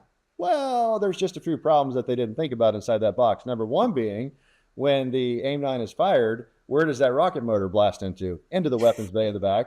Fries, you know, all kinds of stuff back there, cause an issue. The second thing is it comes off the rail because it's in the wind, especially if you're going fast, it starts to rip the rail. So it starts to tear the rail apart as it comes off, because when the first part separates, the back of it's still in the rail, and it's just ripping stuff apart back there. The next problem you have is the missile comes off and kind of does this corkscrew thing trying to solve it. And our AIM-9, that was before the AIM-9X that had a bigger field of view, it comes off and just, boop, target's gone, just loses it. So I was trying to develop the 3-1, go, man, you got to be like in lead and this and that just to be able to shoot the AIM-9 at a target. Otherwise, it would just come off and corkscrew down, it just lose the target and you lost the missile. All kinds of problems, right? So ultimately, we had to go back and strengthen the rail and add like a 25 or 35 pound steel plate at the back to deflect the weapon exhaust from it. So it ended up being more weight in the end than it was less weight. So it's things like that that happen. And the other one from a test perspective that at least sticks at the top of my head was, so you go, we got this jet that's a zero, you know, surface level to above 60,000 feet, right? This massive envelope. And they were doing the test to go, well, they're going to be up there flying high and fast all the time. That's where we'll test it to. But below 10,000 feet, we're not going to waste any time. So we're out there in the test going, to be successful in a test, we, you know, the Red Air is not stupid. Some of them get down, you know, on the deck at Nellis and they're running around at 500 feet. We'd dive down and we'd be out of AMRAAMs. We go, we want to shoot them with the AIM-9, but you'd be at like 1.6. You'd have to get to 10,000 feet and level off and slow down and get below, like, I don't know, some speed, whatever it was at the time. And then you could dive down and chase them. I'm like, this is not going to work. I can't explain that in the test. We had to slow down, kind of a training rule thing here. And then we could dive down and finish the mission. You know, it was stuff like that. But why didn't you test it all the way to zero? Well, we didn't think you'd need that because nobody was involved to tell them, well, guys, you kind of need an aircraft. There's no rules like that in war. There's no, hey, 10,000 foot limit. If the MiG's down there, too bad, you can't chase them, right? I mean, I could tell you a story of how close I got to an F-117 on the first night of Allied Force. I was in 1,000 feet, a whole nother story, and nearly hit the guy. He's between the MiG and I as the engagement's happening. Pretty funny side story we can talk about. But it's stuff like that you see that you're like, and it's good intentions, but those unintended consequences when those group gets in the room that aren't the pilots that are going to have to go employ it, like you said, that you would be like, because that would have been my question. Like, we got these things pointed out. Remember, the Hornet had it. The Hornet had its weapons things out to the side, and that was a whole aerodynamic nightmare for this, that, and the other. And so what seems good in the drawing room on the whiteboard does not necessarily translate real well into actual operational combat, or even the test stuff where they spend their money because they go, oh, they're always going to be up there flying. It's a high and fast aircraft. Yeah, no, we're going to have to still kill the guys down on the deck. What if it's a B-1, kind of thing down? I got to go chase it, right? But now I'm limited. I got to get to a certain speed anyway. So yeah, stuff like that happened for sure. You saw it. Yeah, and I'm not even throwing spears, but it is interesting to me because like there's obviously no way I could even do like the entry level math problem to whatever it is. There's no like I am not smart. But when you think like I would assume that designing like the missile rail, for instance, like someone's doing some math and science, you're like, oh yeah, by the time this thing is like halfway down the rail, the force on the rail with the wind blast is, some crazy centrifugal force is going to try to rip it off into the wind, but I guess until you do it, you don't really know. Those are the little things that rear its ugly head as you're out there really doing it. So they do. It's still amazing. That thing, like watching the Raptor fly, the demo, which I know you did something like defies physics. You're like, this thing does not make sense what I'm seeing right now, which is pretty cool to watch happen. But for 65 on airplane is pretty amazing. Yeah. So I want to hear this story between the F-117 and you. Let's jump on that rabbit hole. Those are always welcome. So yeah, it's kind of a funny story in its own way, right? So we were flying out of this little town on Italy on the East Coast, so halfway down the boot, called Cervia, Cesenatico. Great place. It was an F-104 base. They'd never had NATO fighters there, and we were the first ones to show up. And so I'll spend a minute on this. It's kind of funny. So I get, as part of the ADVON, I get sent out because I land from a BFM sortie that was clean right over the base of Lake Neath. With a good guy, Ken Griffin. He said, because he was getting ready to leave and go off to the guard. And he's like, that'd be great if this was our last sortie, right? So we go up and just clean BFM right over there, bingo fuel and, like a couple thousand pounds, go, idle and land. It was great. We high five as we're walking back in. And he literally says, wouldn't that be great if that was my last sortie here? We step in, the OPSO meets us at the front door of the OPSO. He goes, hey, Dozer, go pack your bags. You're going to Cesenatico. I'm like, what? Where's that? What am I doing? He's like, you're leaving. We're going to war or something like that. I'm like, oh my God. I called my wife and start packing my bags. And here I looked at him like, dude, that was your last sortie. Like, it actually was. Pretty funny. And so anyways, head on down there with the ADVON team. We just get this whole fire hose of things. Nobody ever thought about an air war in Serbia and Europe, Southern Europe, whatever. And so we show up and we get on the aircraft and we fly down there and we got our A3 bags and a rental car and we go to the gate of this little base, this Cervia Air Base, and they won't even let us in the front gate. They're like, who are you? Right? They're like, what are you doing here? And we're like, well, we're the Americans. We're here to stand up because we're going to be deploying. And they're like, no, we don't know anything about you. And it took like 2 hours to get on the base, right? Anyways, so eventually the F-104 guys, they're pretty cool. We eventually deploy our 18 F-15s, which was all that would fit on the base. It was that small. Like only one F-15 at a time could be on the runway because it was so narrow. And the F-104 guys kind of just hid away in their shelters eventually. And they just stopped coming to work because we took over the base with our like 600 people. And we put up 24/7 comm towers, all the stuff we were doing. It's a little resort town, by the way. If you ever have to go to war, I tell people going to war in Italy on the beach coast, living in a 5-star hotel on the beach is not such a bad way to do it. It's actually kind of funny with a big, nice restaurant in it. So, there's that. Join the Air Force. Join the Air Force, baby, because, you go to war, get shot at, come back, and you're in the resort town where they're all partying and having a great time. A very surreal experience, but not the point. So I go up and I do the preparation for it and all the planning up in Vincenza. And the first night, when we're going to war, because everything shuts down for like 3 days, everybody gets real quiet, right? Nothing's happening. Oh, the war's getting ready to start. I mean, I knew it, but I couldn't brief everybody other than the squadron commander and the OPSO. And we had the battle plan.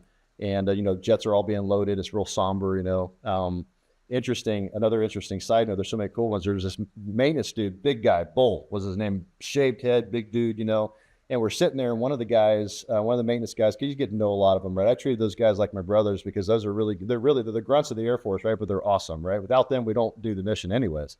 And so I would treat them just like another guy. Like I didn't do the sir. I'm like, whatever, I'm Dozer, right? So we're sitting there and hot, right? Whatever the conditions were. One of the maintenance guys did haircuts. So he's giving haircuts to people. So we're all going in there in the hangar waiting our turn to get a haircut. And I'm sitting down there reading something, and Bull's like 10 feet away from me with like a comic book. And I looked up and I didn't really know Bull yet. And I go, I didn't know you could read. And he's like, screw you, Dozer, whatever. It's kind of funny. So we have this great, we strike a really good friendship, whatever, over the years, actually. And so the night before it kicked off, because everybody knew it was happening, right? Because it was quiet. The jets aren't flying. They're all fully loaded, whatever. He comes up to me with this baseball. And we had a young kid that was a really good artist. And he had drawn, we were the Grim Reapers. It was an old Grim Reaper was the symbol for the squadron. And he had drawn a Grim Reaper on this baseball. And Bull goes, hey, we all decided we want you to carry this with you into combat because we think you're going to, get lucky, right? It's going to be you, right? You're going to get to shoot something. So, all right, okay, I put it in my helmet bag. I don't think about it. So we go out and launch. Really cool. It's the first one to launch off that base. We had our 4-ship and then another 4-ship behind us going south. We were going north. I had the first B-2 deployment in combat was that night. They were flying the long haul missions coming up. There was 2 of them. I had 10 F-117s, our 4 F-15Cs, and 4 CJs. And that was it on the north with some tankers. And so I'm sitting on the runway. It's about sunset, just over sunset, and it's really cool. I'm waiting to go for the time to take off. We're just in line, but I'm on the runway holding. And I look on the side of the infield about, 100 yards away or less, and there's like 150 maintenance guys. They're all lined up, saluting as I take off. It sticks in your brain, right? So we get up there and do our thing. We're all kind of holding and waiting. And we're getting ready to go in. And Billy Mack McClure was my number 3. I'll give him credit.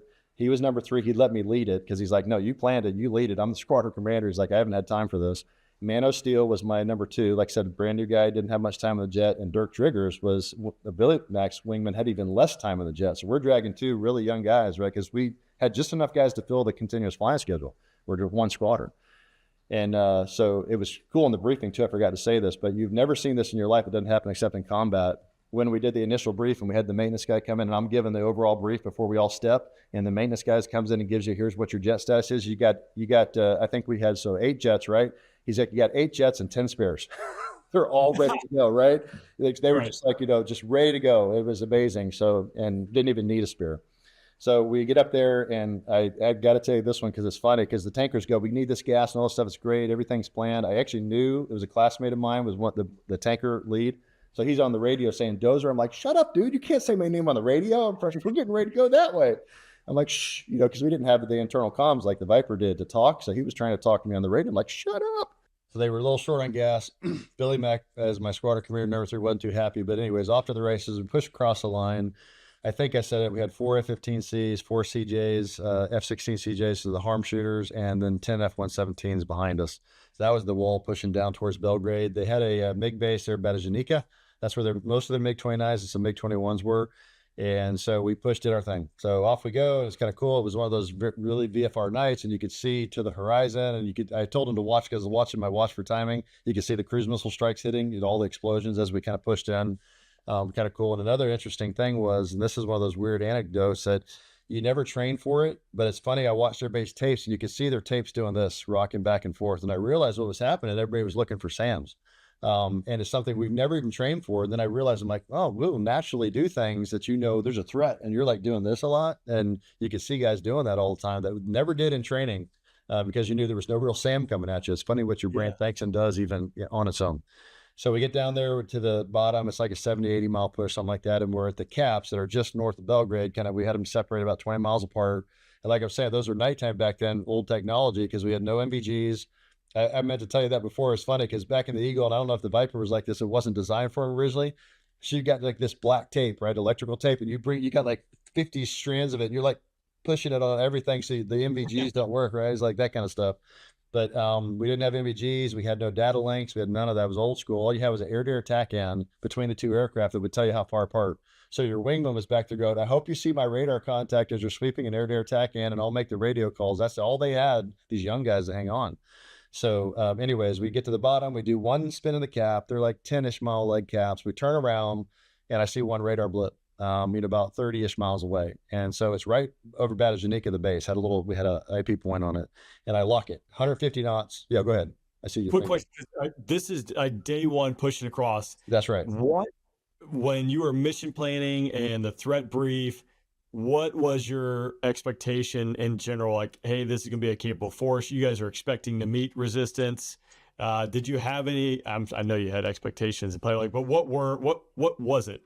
So unlike Iraq, where, all the no-fly zones where they're going to shoot some SAMs at us, whatnot, we knew the Serbs were Russian trained. We knew Russians were there helping them, and they had a lot of intel.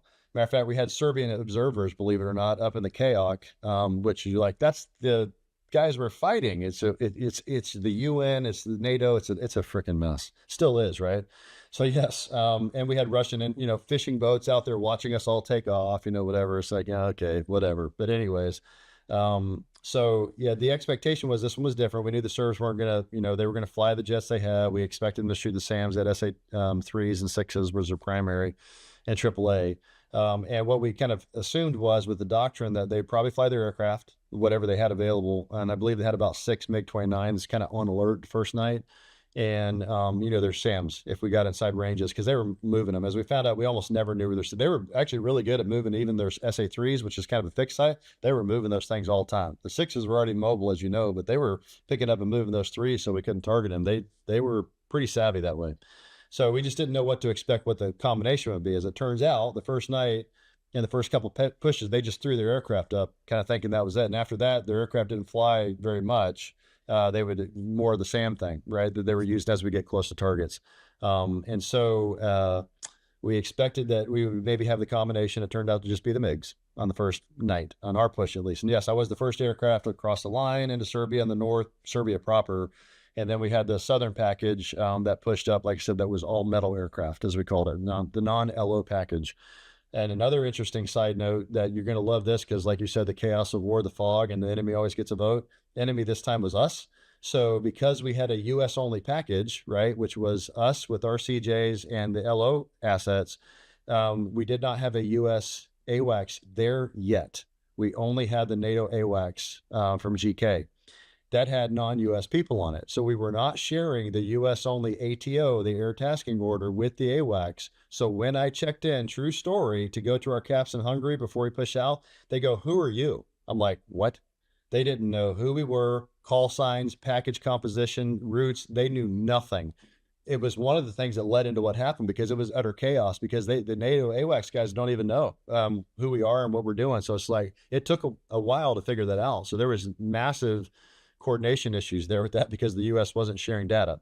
Turns out it wasn't a bad idea, because later on B1s were getting shot at their IP, and then they moved the IP the next day and they were still getting shot at. Like SA-6s right under their IP. I'm sure it was all just coincidental that they happened to have their surface to air missile sites right under our strike routes all the time anyway. So back to convenient. Convenient. Yeah. So anyways, so that was a bit of the tanker thing I talked about, not having enough gas, the NATO guys, the AWACS not even knowing who we were. So we had a few issues to deal with, but off we go, and we get down there, and so turn around and we just go do our things, like, whatever, man, I ain't got time to deal with you right now. We're in the fight, and turn around, and over Batajanica, we called it BAT, was their MiG base. So we had that little point on our radar scope so we could see it. And that very first turn, after the first turn of the Combat Air Patrol, the CAP, I locked that contact, 150 miles an hour, taking off, like, 1,000 feet. Is MiG-29, as it turned out, right? Didn't know that way, but okay, the first alert launch. And so I hold on to it a little bit. I call the contact, but it's real low and slow. You can see it starting to climb up. Literally got him on the runway. And then I break lock and I keep looking for anything else. And so I see it kind of pause, and then I see it start marching down the scope. Oh, turned around. So I lock it. Now at 10,000 feet, kind of at an almost head-on aspect, start working the ID problem, all the different, matrix. We had like 6 or 7 things we had to satisfy to be able to shoot. Remember, this was only a few years after the Black Hawk the Black Hawks being shot down in northern Iraq. So the Eagle community at least was pretty tight on air-to-air ID. And so I lock him up, and I do about 20-ish miles, and I do exactly what I don't train to do. You're supposed to shoot and then talk. Well, I talked, then shot. So excited, right? Like, oh, contact, blah, blah. Oh, don't forget to shoot. So I shoot an AIM-120. And then I switch over to an AIM-7, the big Great White Hope. I've always wanted to shoot one. It's combat. Woo, I can shoot as much as I want. So, and we did train to shoot two. A mistake I'll make a little later. And so I shot the second one, and I did exactly as well. So I waited for the AMRAAM to go active because it's pretty close, and then switched over, shot the AIM-7 to have the 2. I did exactly what you don't look at it at night. I just wanted to see that big old thing come off. So I go watch it, and I go, oh, I have no night vision now. I mean, it was bright. Like, so, it was pretty funny. I'm sure the harm shooters get it all the time.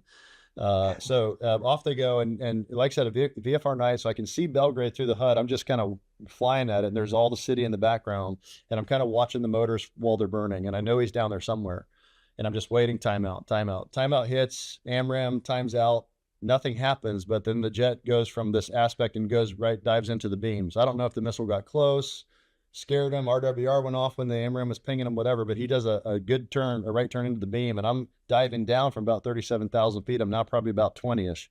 And then the AIM-7 times out, nothing. I'm looking right at him, the TD box right in the HUD now. And so, he's maneuvering. Remember, roll the drone. He's maneuvering right when the second missile gets there, probably causes miss distance. Lucky him. Then, so I'm at 20,000 feet. He's at 10 and a 9 left aspect. So I'm just pulling lead, and I go ahead and shoot the next AMRAAM about 5.5 miles. Perfect beam shot. The thing we're not supposed to take that's invalid. Well, that one comes off ripping off the rail, and I'm just diving for the deck. I don't know if he sees the missile, I have no idea, but he breaks out of the beam as soon as that missile comes off the rail, and we merge at about a mile and a half apart here. I say we merge about a mile and a half apart. He's almost a head-on aspect now, so it's like this. So we're about 9,000, 10,000 feet apart. That's when the missile hits him. And it's a big old fireball, off he goes, and you can see it, and I'm watching it, and it's pretty bright, right? 'Cause it's not very far away, and I'm like, oh, thank goodness. So here's the funny, I say funny, he survived, so I can say that, because I know that we got the intel on his story, and I've got the Serbian news thing of him fighting the air pirates and all that stuff. It's pretty funny, standard communist propaganda later on. I have to send it to you sometime. I've got it somewhere up here. Anyways, yeah, it's kind of funny one. And so he does eject out of the aircraft and blah, blah, blah. So that's another story for itself.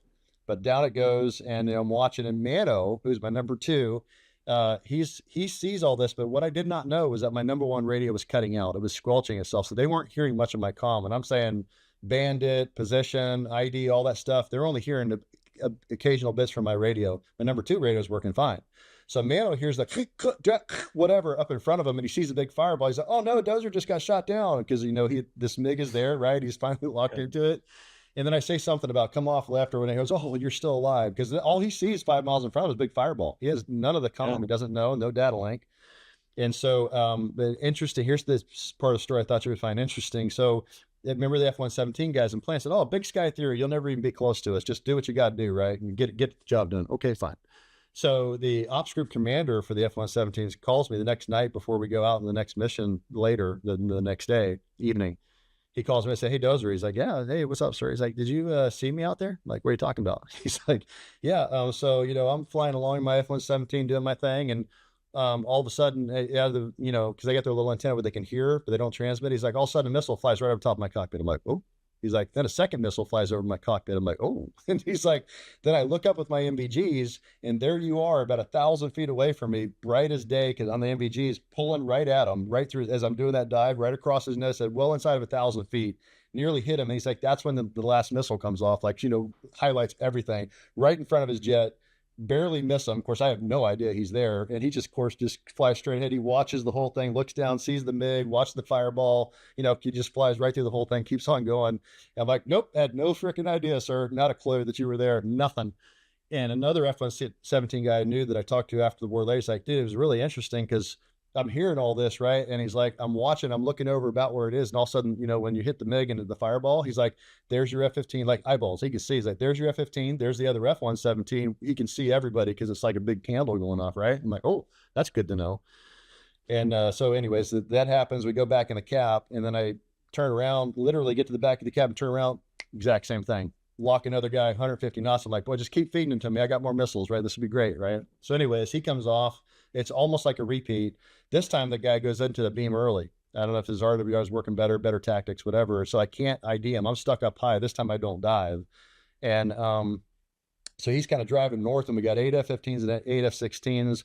Everybody's running in. The F-16 guys are screaming at me for ID because they didn't have IFF yet, and they needed that from us. So at least 3 or 4 times I answer on the radio, go, "Spade's there. It's clear, right?" So they can shoot him. Dog Kennel, I don't know if you had a dog. He was the weapons officer number 3 in that four ship of CJs. And they're trying to get it, and I'm screaming at them, but they don't hear it. You listen to my comm later, they don't hear it, but I'm in the radio saying it. They can't hear me say it. That for lack of a nail, the kingdom was lost. So the MiG apparently might have locked one of them. So one of the Vipers calls Spike. So they turn around. All 4 of them are now running north, away. They're like out in front of the MiG. My number 3 man, Billy Mack, is locked to this guy for like freaking 20 miles and never gets an ID. For whatever reason, electronic interference, so he can't shoot. They turn up in a board out at the minimum range, and I am literally right over the top of the guy.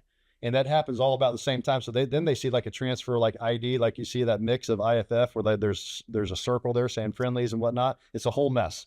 So I'm right over the top of the guy going, "Oh crap, now what do I do?" Right? I'm like, there's nowhere to go, no MPG. So I kind of circle away a little bit.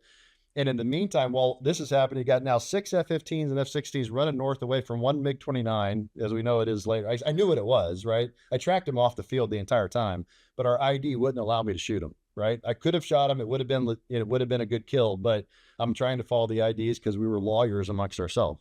So anyways, while we're doing this and coming off, AWAC says there's 2 MiG-29s to the south of you. I'm like, what the heck are these guys coming from? So I tell my two, I'm like, turn around. Let's go get them. So we turn and go south while everybody else is going north.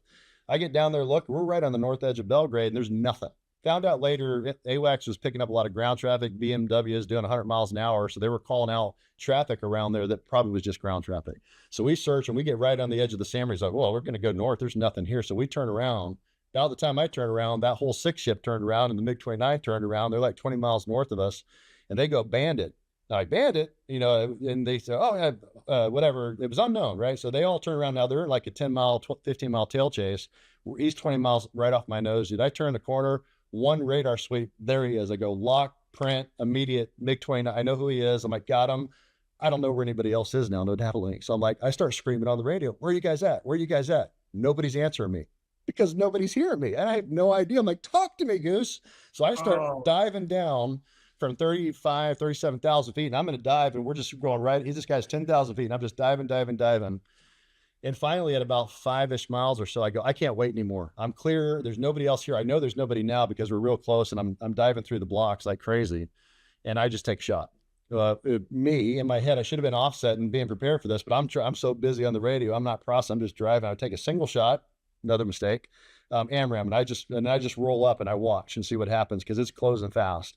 And I see this little like explosion. I go, ooh, maybe hit, whatever. I don't know if I saw it proximity detonate. I don't know if it hit the ground. Who friggin' knows? But I see something. And then I look inside of my radar flashing at me. He's about to gimbal off the. I'm like, oh no. So I roll and basically do a hard split S right over the top of him and end up right kind of below him where he is. But I lose him on the radar as this happens. I'm like, oh, now I'm like right there. He's somewhere right in front of me, but I can't see him. I throw out auto guns, nothing. I'm like, I can't stay here. I'm like, so I like, accelerate and put up the power and I start climbing up, right? And so I climb up a little bit and I keep throwing the radar out. And eventually, as I'm passing, I don't know, whatever, 15,000 feet or something, it locks him. He's just a couple miles in front of me. I'm like, that's him. It's got to be him. But where the heck is everybody else at? And now I'm like, oh boy. So I go AWACS and I go, and I think he's heard my hostile in the shots. They never heard any of it. And I go, hey, declare bullseye, blah, blah, right here, this guy, he goes friendly. I'm like, in my mind, I'm like, I just shot a friendly. That's the first thing that goes through your head. I'm like, there's no freaking way. It's the same guy. But now this sows some confusion in my head and I feel honored, but I can't shoot now. He's just sitting in a Wes and I'm climbing up above him. I'm like, okay, maybe I'm mixed up with guys. Let me break lock. So I break lock and do a whole radar sensitization. Nothing but that dude, same thing. He's actually starting to slow down and descend too. I lock him again and I go declare button and AWACS goes friendly. What probably happened is we merged, how it transfers over in AWACS, they decide and put, IDs on people. They probably saw friendlies and he kind of spits out of it. I think they just left a friendly tag on him, even though he was hostile. And now I'm like 5.5 miles in a Wes sitting here. And I'm just like, I follow him as he's descending and we get to the north edge of Belgrade. There's nothing I can do. And we don't have any other means of ID at this point. No MVGs. So I couldn't get close and there's nothing I can do. And I got to let him go. And so that one shot, that was all I took. And then I called us off. Here's the interesting side note on this one. The entire time this is happening, Mano, my number 2, was locked to that guy. He never heard my shots, never heard hostile. So he's following me, but he's up high. He doesn't know I'm doing all this stuff in front of him, right? So he's up in the contrails. I can see him in the cons. And I see this circle. And so I go, okay, let's come off north. So I spin out and I look at him still driving south. I'm like, dude, what are you doing? Heading south. I'm like, come off north. He's like, okay, young guy, right? He's like, so he just breaks lock and goes this way. From the time I locked the guy, that whole thing going on, Mano was just locked to him following me around the whole time. I had no idea that Mano didn't hear. I had no idea he was locked. The guy he never said anything. If I was processing it or figured it out, I could have said, shoot that guy, right? Because he's locked the whole time. He just didn't know it. And he's just following me around the whole time. So we missed the opportunity on that one. And I don't ever know ultimately what happened to that jet, if it was damaged or just flew back and landed, who freaking knows. So a lot of mistakes you can see on that with, like, shoot to, offset, all kind, MVGs, no data link. There's a lot of stuff that happened out of that one, but that was our story. And I will give you one more that I think you'll like for the podcast. So kind of a cool one. Before you do that, quick, I am curious. So you just did mention both those guys going to the beam. Maybe it was just coincidence, especially like the first guy. I mean, it doesn't sound like, especially in real life, that the guy's just soaking up all this radar energy. He was really doing anything, showing any kind of awareness. Just, it seems like flying fat, dumb, and happy, more or less. So do you think these guys had any kind of awareness other than knowing they were scramble launching and they're air pirates out there? Like, do you think they had awareness? I don't think so. I think anything they might have been doing was relative to probably comms they were getting from anything Serbian control was providing to them. Because as I understand later, and, you know, we got all the intel and, you know, you read kind of what they were doing. A lot of the aircraft weren't working right. You know, those guys were they had a heck of a challenge in front, right? I mean, we're so technologically advanced compared to them. They're flying older MiG-29s. Apparently a lot of their RWs and other things weren't working right. So I almost, in a way, I have some empathy for those guys. Go, man, you still launched, did your job to defend your country. I would have too. I have respect for that because they were outnumbered and outgunned in a big way, right? And they still went up and flew and did their job. They just weren't going to win that fight, right? I mean, it was overwhelming odds. I get it. No, I don't think they had great SA, but it's possible, like if their RW was working, especially like in the first guy with the AMRAAM coming in, you know, it's got its own little radar. It could have picked up something and started beeping. He goes, oh, crap, and did a dive into the beam. That thing could have happened. The second guy, he was doing that pretty early. I think he was on a vector. He was like doing something different. It just so happened there was no way for me to get into place on him. It wasn't reacting, I don't think, to what I was doing, how it worked out. So a little bit different on that one. Yeah.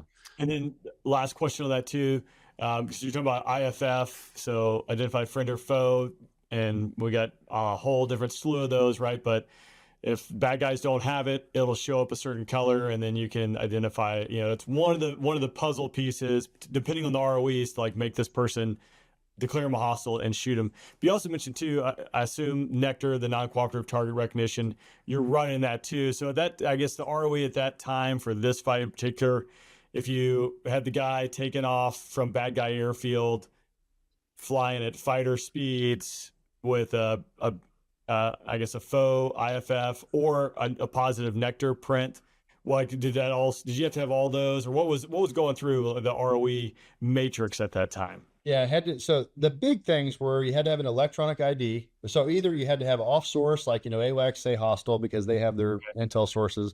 And if they don't, then on board, you could do it with the lack of friendly, like I said, lack of that IFF, identification friend or foe. So if it's not showing a friendly squawk, then that's one part. Second part was some kind of electronic ID like Nectar, some system that said this is positively identified as in this case, a MiG-29, for example.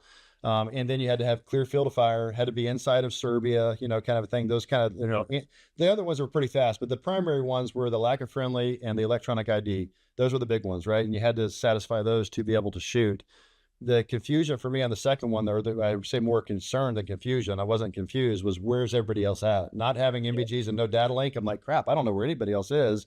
And you were wanting to make sure you had that clear field of fire because, again, Blackhawks being shot down, you know, that's in your head, and you don't want to be the guy to fratricide a friendly, right? So we were really tight on that. You know, MVGs, any of that other stuff would have been great to have that we have today. We just didn't have it back then. And I didn't even have colors because the old B-scope and the F-15Cs back then, it was just a monochromatic green with some squares on it, and there were different symbols, but it was all green. There was none of that. No, you didn't even have colors, right? You're just looking at that old 1970 scope, trying to pull it apart and make it work. I mean, it is what it is. You did your best, but yeah, funny stuff. Absolutely. Sorry, so I interrupted you. You're going to the next story. Yeah, this is kind of a cool anecdote. Is that in the South package, we had a 4-ship of C models escorting that in front as well. And one of those guys was Rico Rodriguez. And Rico was an A-10 guy many, many years ago back in the 80s, but then he transitioned over to the F-15C. And he was with the guys that deployed into Saudi, and they were flying out there. And he was with, I believe it was Mole Underhill was one of the engagements, and another one when they were chasing the MiGs that were running away into Iran from Iraq. And so Rico, without going down the rabbit hole of all those stories from Desert Storm, because I taught that course and I know those engagements well and know Rico well, because then he was stationed at Lake Neath with us as Lieutenant Colonel. He had his 2 kills from Desert Storm. Well, on night 1 of Allied Force, he's out front. Now, here's the funny part. Remember I said a heater before, the guy that I high-fived in that last BFM sortie at Lake Neath? Right before the war kicked off, I knew what was happening. I met him when I came back from the planning cell up in Vincenzo, North Italy, at the door of the hotel. He's got his bags packed. He's walking, where are you going, man? He's like, oh, I'm going home. Nothing's ever going to happen. Because we went for a month in late 98, and then they sent us home. Then we came back again, in January, February of 99. And so he's like, this is not going to happen. I'm like, I can't talk to him, right? I can't say anything. I'm like, well, dude, if I was you, I would stay. Wink, wink. He's like, no, really? I said, yeah. He's like, no, I'm out of here. So he gets on a plane and leaves. So it's funny side note. So I had to do all the planning, right? And put experienced people and build the 4 ships and all the pairings for the scheduling stuff so that we had everybody paired correctly for experience and when they needed to be where, whatever. I had to build all that. So I did. And I had Heater as number 3 in that 4 ship on the first night going down south because he's one of our more experienced IPs. And now he's gone. So I take Rico and place him into the number 3 spot, right? So they go down there, and so they launch and do their thing. The first 2 ship was kind of led astray a little bit. They had like a bug smasher that ended up going into Montenegro, non-player, but the flight lead sees it and kind of bites off on that and goes that way, thinking it's the first aircraft, which it wasn't. So he ends up way behind his other 2 ship. He's off to the side, and Rico with his guy just keeps driving straight ahead to the cap. Well, they had moved some MiG-29s down south on alert as well, but we didn't know that until we were taxiing out, because the intel guy comes running out when we're doing the checks. Hey, by the way, there's MiGs here. I'm like, how do we not know that before we brief? But anyways, so we know there's some down there. So Rico just drives straight ahead with his 2 ship. He gets there. Single MiG takes off out of their base up there, and I think it was Nice, and just starts driving right at him, like 35 miles out. He locks, calls the ID, just like smoking a Lucky, like no big deal, like I've done this before, right? Because he has. And he takes a single shot at like 25 miles or something. And he offsets. He just waits. It hits, fireball, calls. He's like, splash 1, bullseye, blah, blah, blah. It's the first one you saw on CNN that night. They had out of Pristina down there. They had a picture of a MiG in a fireball. That was the one he shot. And then he goes, okay, we're going back to cap, turns around his 2 ship and just waits. And then his wingman's behind him trying to catch up, too late, and whole nother story of that one. So there's a dude that also the first guy, I believe, since Korea to Vietnam to get 2 kills in 2 different wars. Remember I said we had an aircraft that had 2 kills in 2 different wars? First one since that time. Also the first pilot since that time frame to have kills in 2 different wars. And they did a little bit of a story on him. It was kind of cool because he's a really humble guy. He was great. And him and I talked about it. And so he gets that kill. And here he is, like his 3rd MiG kill, right? I'm like, oh, you lucky son of a gun. Not to say I'm not lucky. I'm getting to do my job, right? Up and shoot a couple MiGs. So we come back and land rain, and we get back, and it's awesome because now it's like everybody's supposed to be home. They're supposed to be in shifts, and the maintenance guys, nobody went home, right? The entire contingent's there. Nobody could sleep. They're all there. So when we come taxi in, and of course, my jet's now, tanks are gone. Most of the missiles are gone. So my jet's really light, and everybody's like, oh my gosh, and he's only got like 1 AMRAAM miss, and I think all his tanks are still, the jet is like no big deal, right? And I'm just freaking empty of everything. And I come back, and in my mind, I'm looking at myself, I got the Reaper ball. The baseball's in my helmet bag. It's got at least a kill, maybe 2. And so we taxi in and we're stopping, and dude, it's like the Super Bowl. It's like there's 200 people around the jets waiting for us to show down or to shut down. And they're all there excited, whatever, because we're all lined up as we all got back about the same time. It was like 8 jets pulling in, as we're getting ready to the next one. And I'm like, I got the ball. So I reach down the helmet bag, I pull it up, and I take the ball, and I hold it up like this. And it was like everybody starts jumping up and down and waving their hands, excited. And I get out, we shut down, get out, and Rico comes running at me and just like grabs me in a bear hug. It was pretty cool ending to the whole thing. So that was kind of the culmination of the story at the end of the night. And then, we're there for another 3 months doing whatever we do. But this first night for us as a C model squadron was pretty exciting. Right, because that's our mission, right? Everything else we really are support. I know it's heresy to say that. The C model guys hated it, but we are support.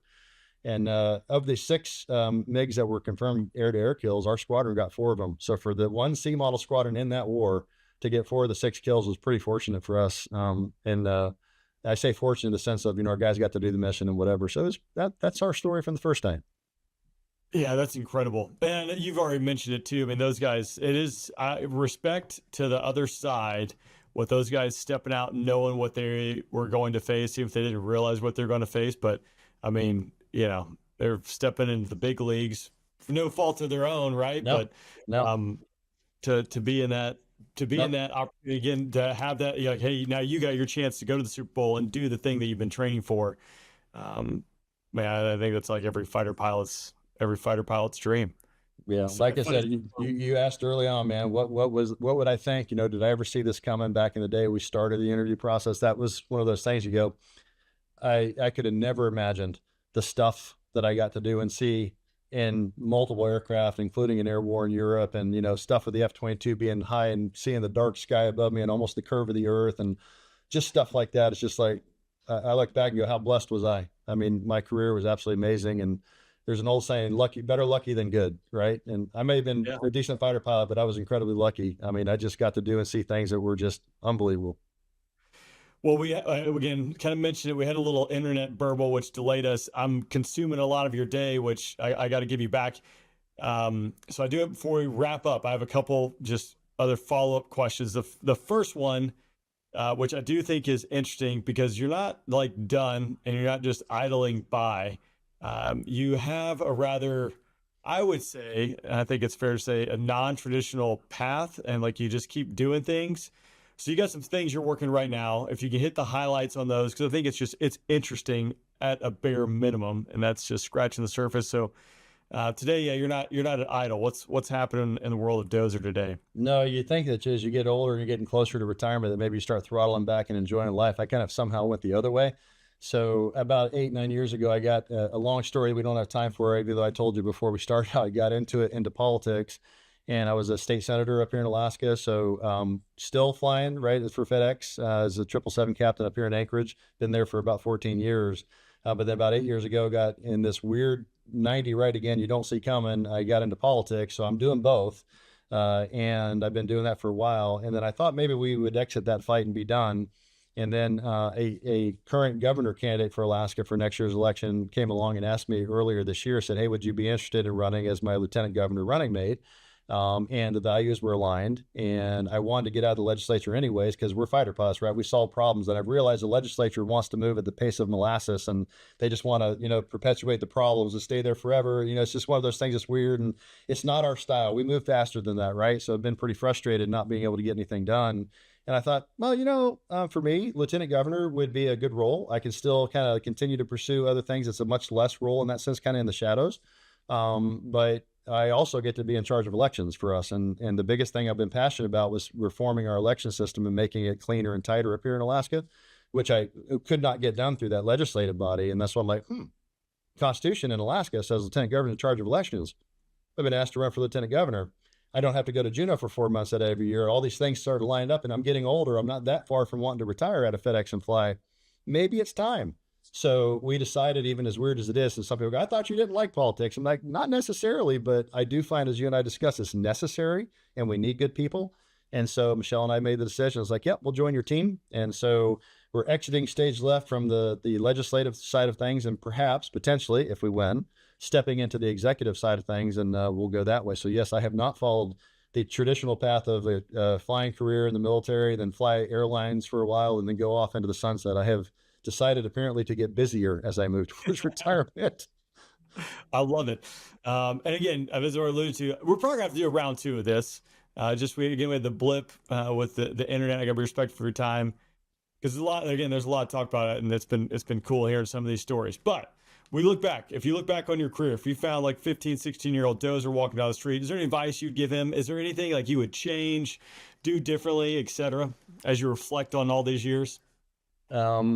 Well, number one, don't be your own worst enemy, right? The only person that can prevent you from doing anything is you. I tell kids that when I talk to them all the time. So if you have a dream, pursue it, because you don't want to be woulda, coulda, shoulda. Don't ever have a question. Pursue it. And if ultimately it doesn't work out, you tried, right? So you don't want to not pursue your dreams. So do that, number one. The second thing is work really, really hard, because people are going to tell you, oh, you can't do that, you can't do this. No, don't listen to them. Work hard and find out where that goes, and take that to a logical conclusion, whatever it is. And then finally, if you make it into this realm like where we are flying jets, and you do really well and you go be a fighter guy, one thing I learned is be what I call confident and not cocky, because cocky is a bad thing. That gets you in trouble. Everybody wants a piece of you. If you think you're better than you are, you can always learn. You and I know that. We can always learn something every day, but be confident in your abilities, right? So I think that's what I would give advice to people, is just, but the biggest one, Rain, is just pursue your dreams, man, because you don't know what's going to happen, and you got to go for it. And you get one ride on this planet, and make the best of it. And that's what I tell kids all the time, because like you, I'm sure I've done some mentoring and some young kids trying to help them go. I'm like, oh, you want to fly? Oh, let's talk. We can do this. So how are we going to get you in? And even my nephew was like that, going to the academy and flying fighters and is loving it. So yeah, man, pursue your dreams. That's the biggest thing. And do not give up, because there's going to be obstacles, and there's some long days and hard days. And there's times at the academy you're like, man, what am I doing here when I could be at Embry-Riddle and Daytona Beach having a good time? But ultimately it was worth it. And this is the biggest question, right? You and I both look back, go, would you do it again? That's the telltale. Without question, I would absolutely do everything I did all over again with no hesitation whatsoever. None. Yeah, that's awesome. All right. Is there anything I'm missing? Is there something I should be asking you that I missed it before we part ways here? No, brother, it's a great interview. And if you want to do it again sometime, I'm happy to, because there's some other Eagle stories, and you've got some we could even go back and forth on Viper Eagle stories. I've got some other stuff in the F-22 that were pretty cool, things we didn't have time to discuss, just some things that I saw that were pretty awesome. But yeah, we can do it again. But no, it was great. This is fantastic. It's been a fun memory lane for me with the other stuff I'm doing. It's kind of nice to go back and relive that. It makes you smile a little bit. This is some cool stuff. Well, Dozer, I appreciate it. Thanks for taking the time today. It was great to be able to connect and just hear just a little bit about your career and some of your stories. So thanks for doing it. You're welcome, brother. It's been a pleasure. Everyone.